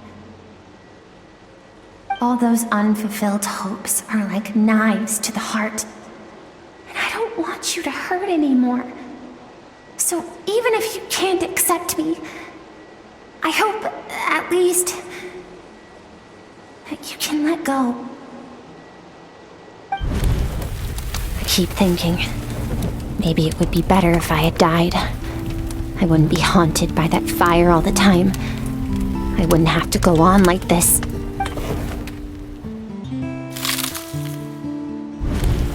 Your dad and I, we're not afraid to stare death in the face, but we need you to survive.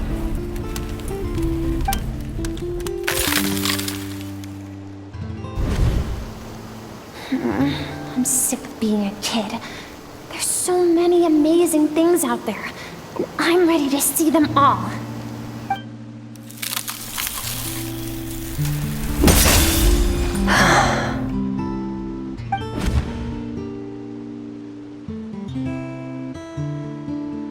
I remember.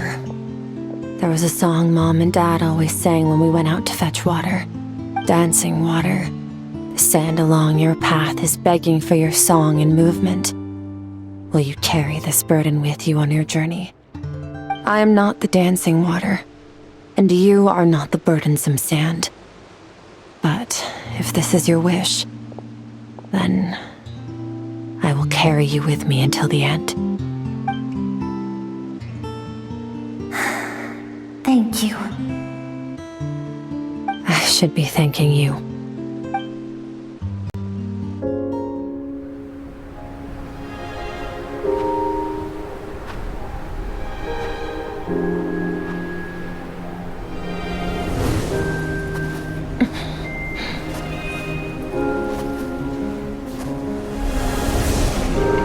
Run, SKIRK, run! Remember, leave no one alive! Heed my words, SKIRK.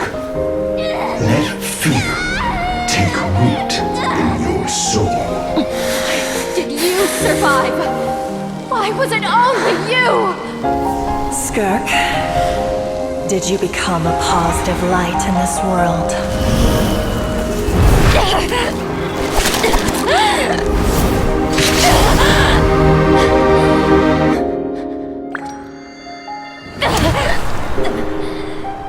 Hey, this doesn't have to be the end.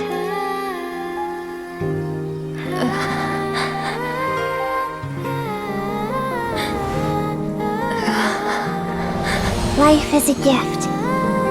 Don't let darkness claim it.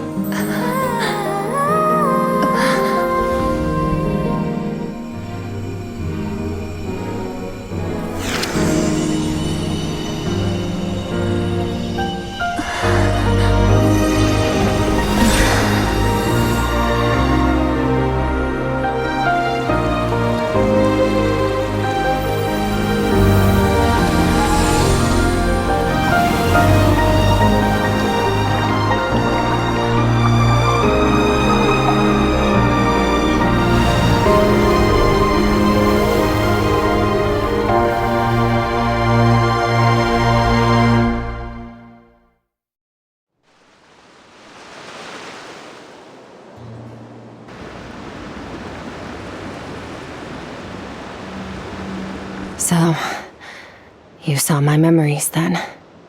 I once asked my master if survival of the strongest was the law of the universe. He said no, but in a world without order, those with no moral boundaries tend to be the ones who survive. That's why after hearing his answer, an idea came to mind. An idea that, one day, I would create a new world order.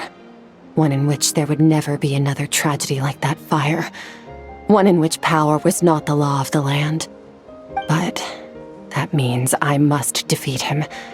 Because my master, Sertologi, is, at the core, a defier of all rules and order. Yes, and not just because of the gap in our abilities, but also because I have no reason to see him as an enemy. Although his decision to train me was not made out of kindness, he did everything a master should. He saved my life, taught me the sword and the principles of strength. And for that, I respect him. I know, and it's not something I want. But Master never goes back on his word. I have to treat everything he says as a promise. He's no longer in Teyvat, but he sends me messages through the abyss every now and then. Most of them are simple greetings, or an answer to one of my questions. Every time I hear from him, my heart skips a beat. And I wonder if this is the moment where he'll finally appear before me and tear down everything I've built to pieces. Maybe that means I do live in eternal fear, just like he said. Yes, I respect him, but I'm also afraid of him. And for that reason, the pursuit of strength consumes every moment of my life. I don't know what Master has planned, but I have to be ready. Help me? Why? This isn't your fight.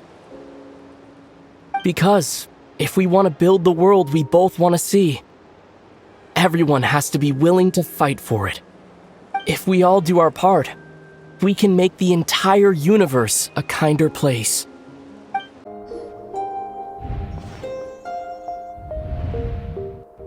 Oh, you're finally awake! Honestly, Paimon was gone for like 2 seconds and then she comes back and finds you both unconscious? Oh, you scared Paimon half to death! You're both okay, right? What does it look like? Only water from the source can cleanse the rot and filth that flows from the past into the future. I taught you to incorporate the experiences from your journey into how you fight. I suppose what happened today will become an inseparable part of who I am. Okay, so Paimon feels like she's missing some important context. But whatever. Paimon brought back tons of delicious snacks! Let's dig in!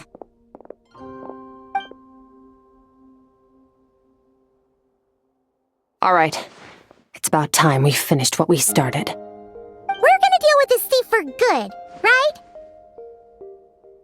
This time, I'm not going to tell you to hold back. But having digested even more power in the meantime, he's going to be tougher than before. The good news is, we have no reason to pull our punches this time. So,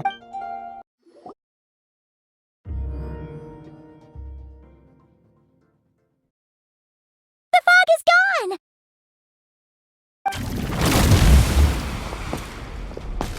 Wait, isn't that the form the all-devouring narwhal changed into? How come he knows that, too? Really? So, you're telling Paimon that giant whale and this guy can both turn into the fowl? How does that work? it's a subconscious instinct. Any intelligent being who longs for his level of strength is bound to mimic his appearance. It's a natural response after encountering someone as powerful as Master. To them, he represents ultimate power. We know the person before us has encountered Master, and we know he stole a portion of my power. So it's not surprising that he would assume this form. Okay. Oh, the closer Paimon looks, the more intimidating it gets. Nervalette isn't here this time, so it's up to us. He won't have the nerve to steal again after we're done with him. Let's teach this guy a lesson.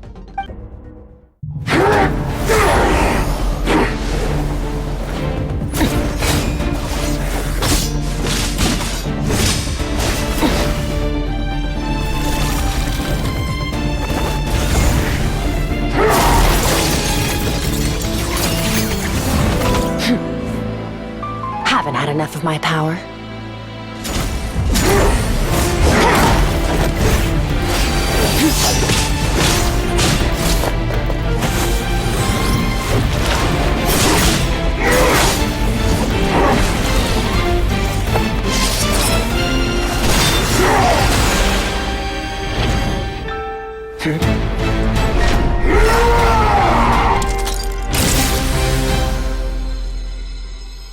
Well then, let's see how much more of this power you can handle.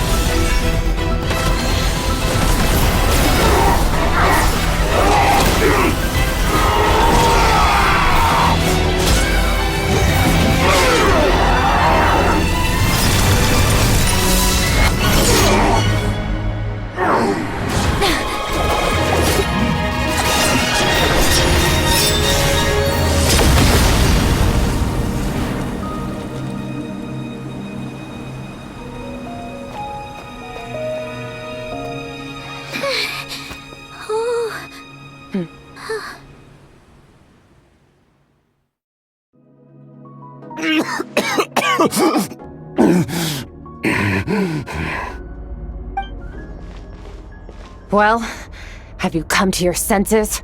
You saw that my body was at its limit. So, you deliberately channeled your power into me, knowing that it would destroy my shell from within. Such power. Such keen battle instincts. So you must be... SKIRK, Sertologi's disciple. How long has it been? How long has he been away from Teyvat? Hundreds of years. Hundreds? Sorry, it's a lot to take in. I should introduce myself. I am Skofnungar, a friend of your master and one of his followers. This is the first time I've heard your name, SKIRK. But hundreds of years ago, I knew you existed. And I knew you would come here.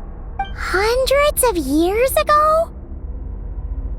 Sounds like you and Master have quite the history. Care to tell us about it? Of course. Might as well take advantage of a clear head while I can. The story starts a long, long time ago. I was born into a noble family in Conria. As the eldest son, I was set to inherit our title. But I contracted an incurable illness as a child, and everyone gave up on me. I trained the sword harder than anyone else, defeated all of my peers. But it was all in vain.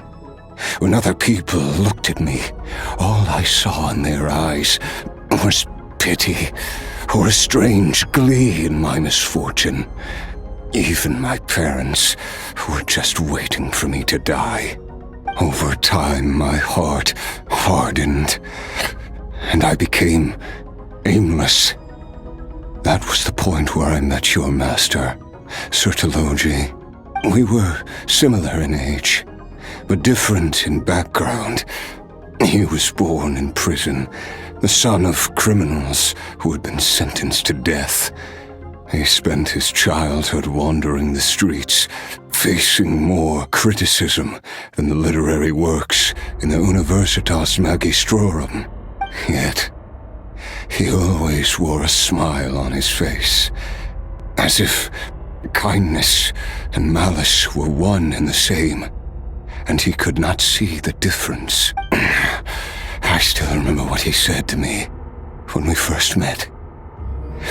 That does sound like something he would say. He was the first to acknowledge that I was worth something, and he inspired me to keep going. When we sparred together, it was the first time I'd actually felt the thrill of combat. When I was 10, he stole forbidden research materials and managed to cure my illness. It was like there was nothing in this world he couldn't accomplish. when it came to the human form, he was always intent on pushing the boundaries of possibility. But somewhere along the way, I fell behind. My talents were nothing compared to his, and at some point, I realized he had pulled so far ahead, I was too embarrassed to even ask him to spar. After his grand endeavor was successful, he sought me out and said to me, "This planet no longer holds anything of interest to me, so I'm leaving. But first, I have an offer. I can use a power I have just refined to break the curse of immortality for you. Your death was once what we worked so hard to prevent. But the immortality you now face is a different kind of pain altogether." I'll pass. Immortality doesn't sound so bad to me. Since I can't die, it means I have an infinite amount of time to get stronger. Maybe I'll finally catch up to you one day, and we can spar like we used to. Are you sure? I cannot say when I will return.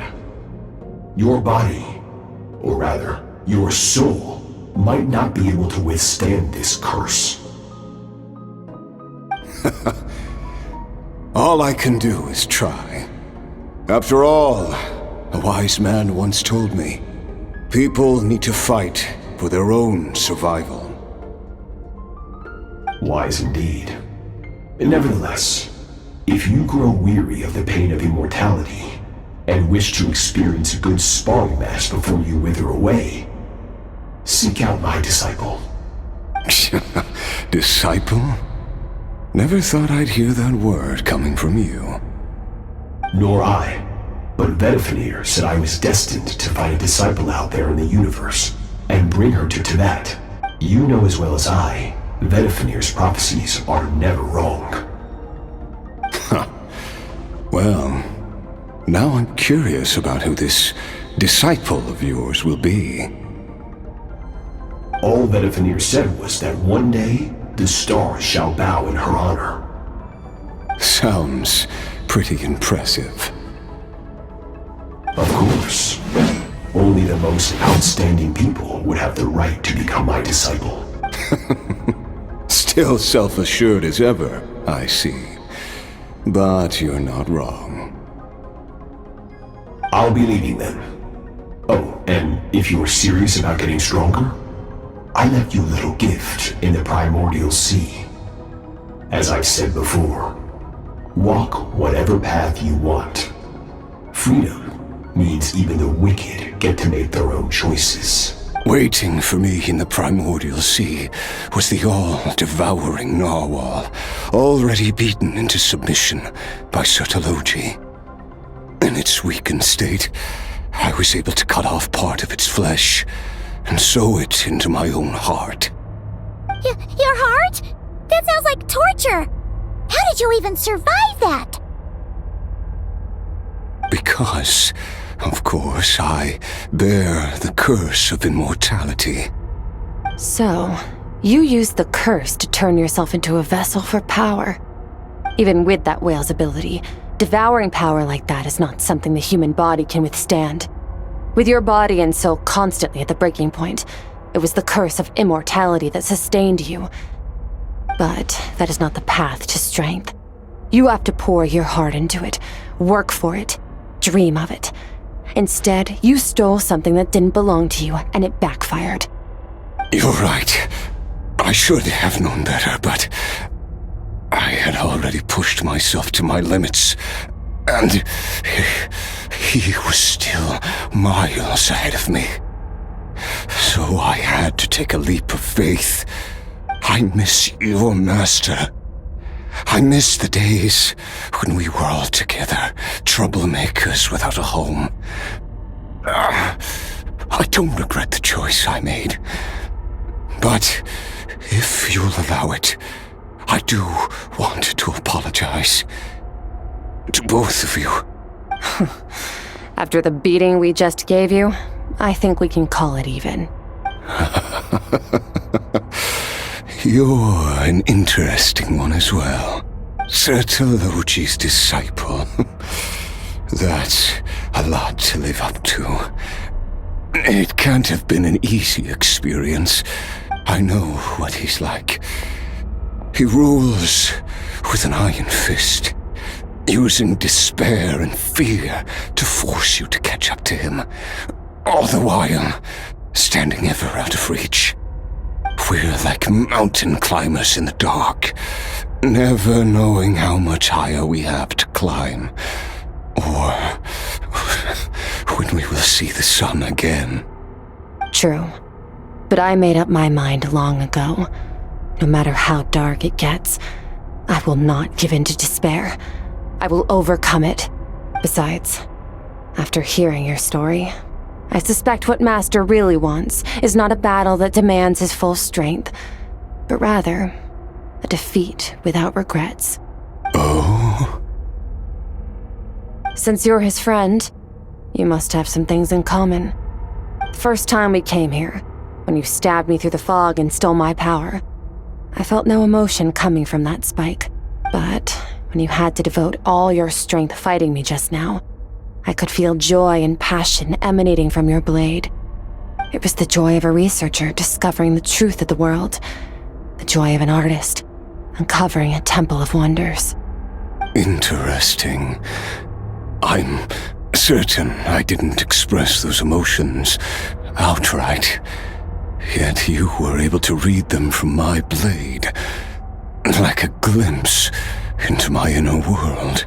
You're right. That battle brought me an unbridled sense of joy, and my defeat brings me no regret whatsoever. Exactly. I think Master also craves a battle like that.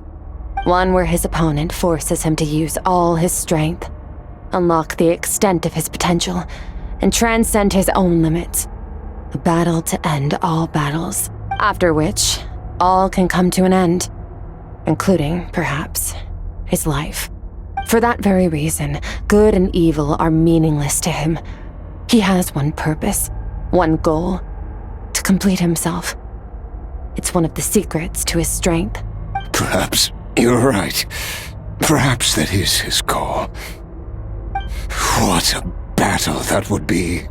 Oh, to witness such a... Are you okay?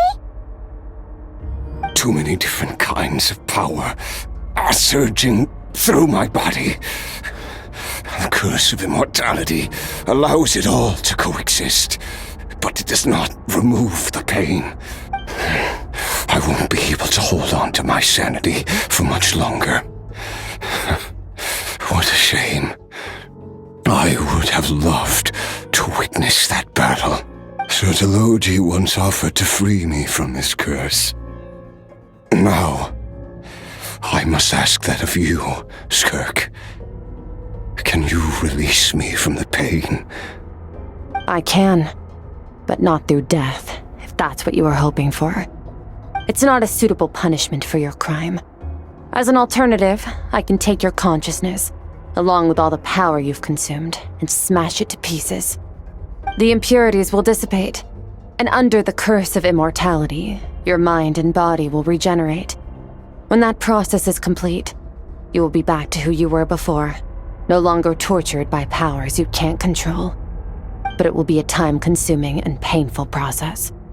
The decision is yours to make. I accept. And who knows? Perhaps I'll wake up in time to witness your great battle with Sertologi. I have faith that you'll be able to stand against him one day. Though I know it'll be a long and arduous road. If we are climbers in the dark, it appears the dawn has finally broken for me. But at least it looks like you are not alone on your journey. I will reach the top of this mountain, no matter what it takes.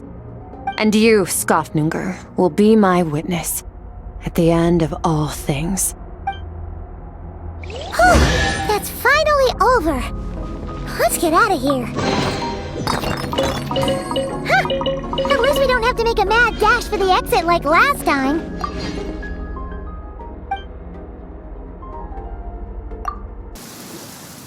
We did it!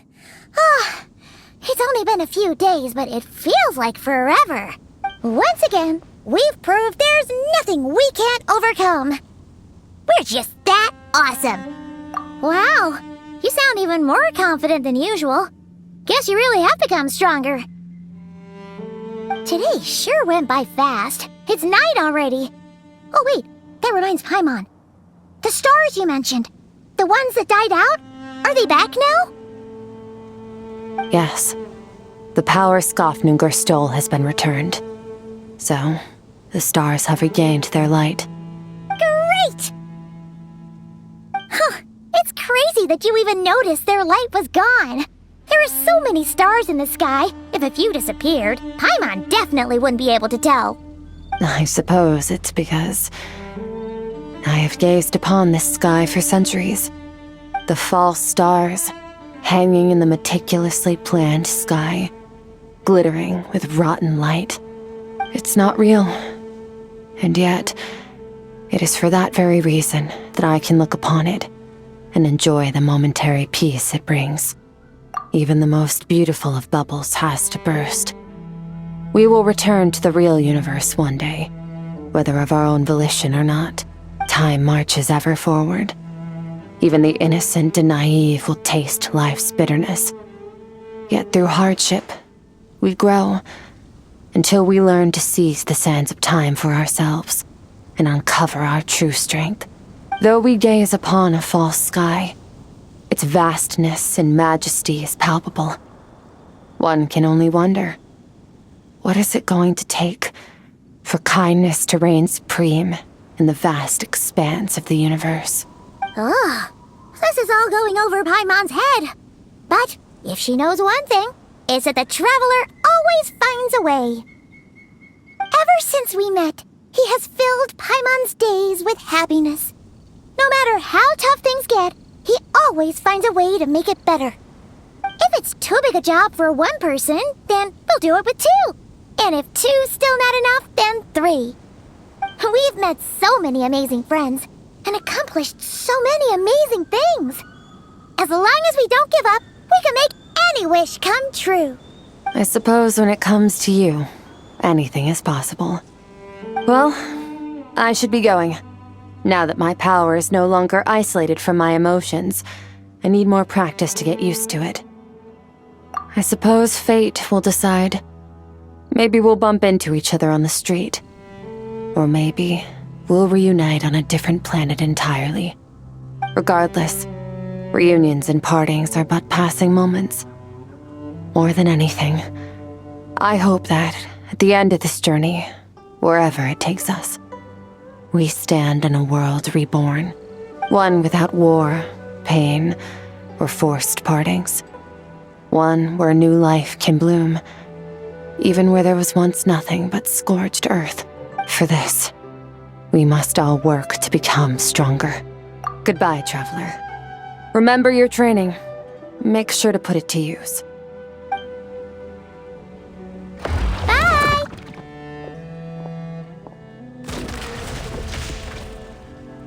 Is it just Paimon, or is she being nicer than before? We definitely count as friends after all that, don't you think? Hey, what do you think about camping here tonight? There's nothing quite like sleeping under the stars. Come tomorrow, we can continue our journey. Oh, and since Paimon treated you to that super nice meal at Wanmin Restaurant, it's about time you returned the favor.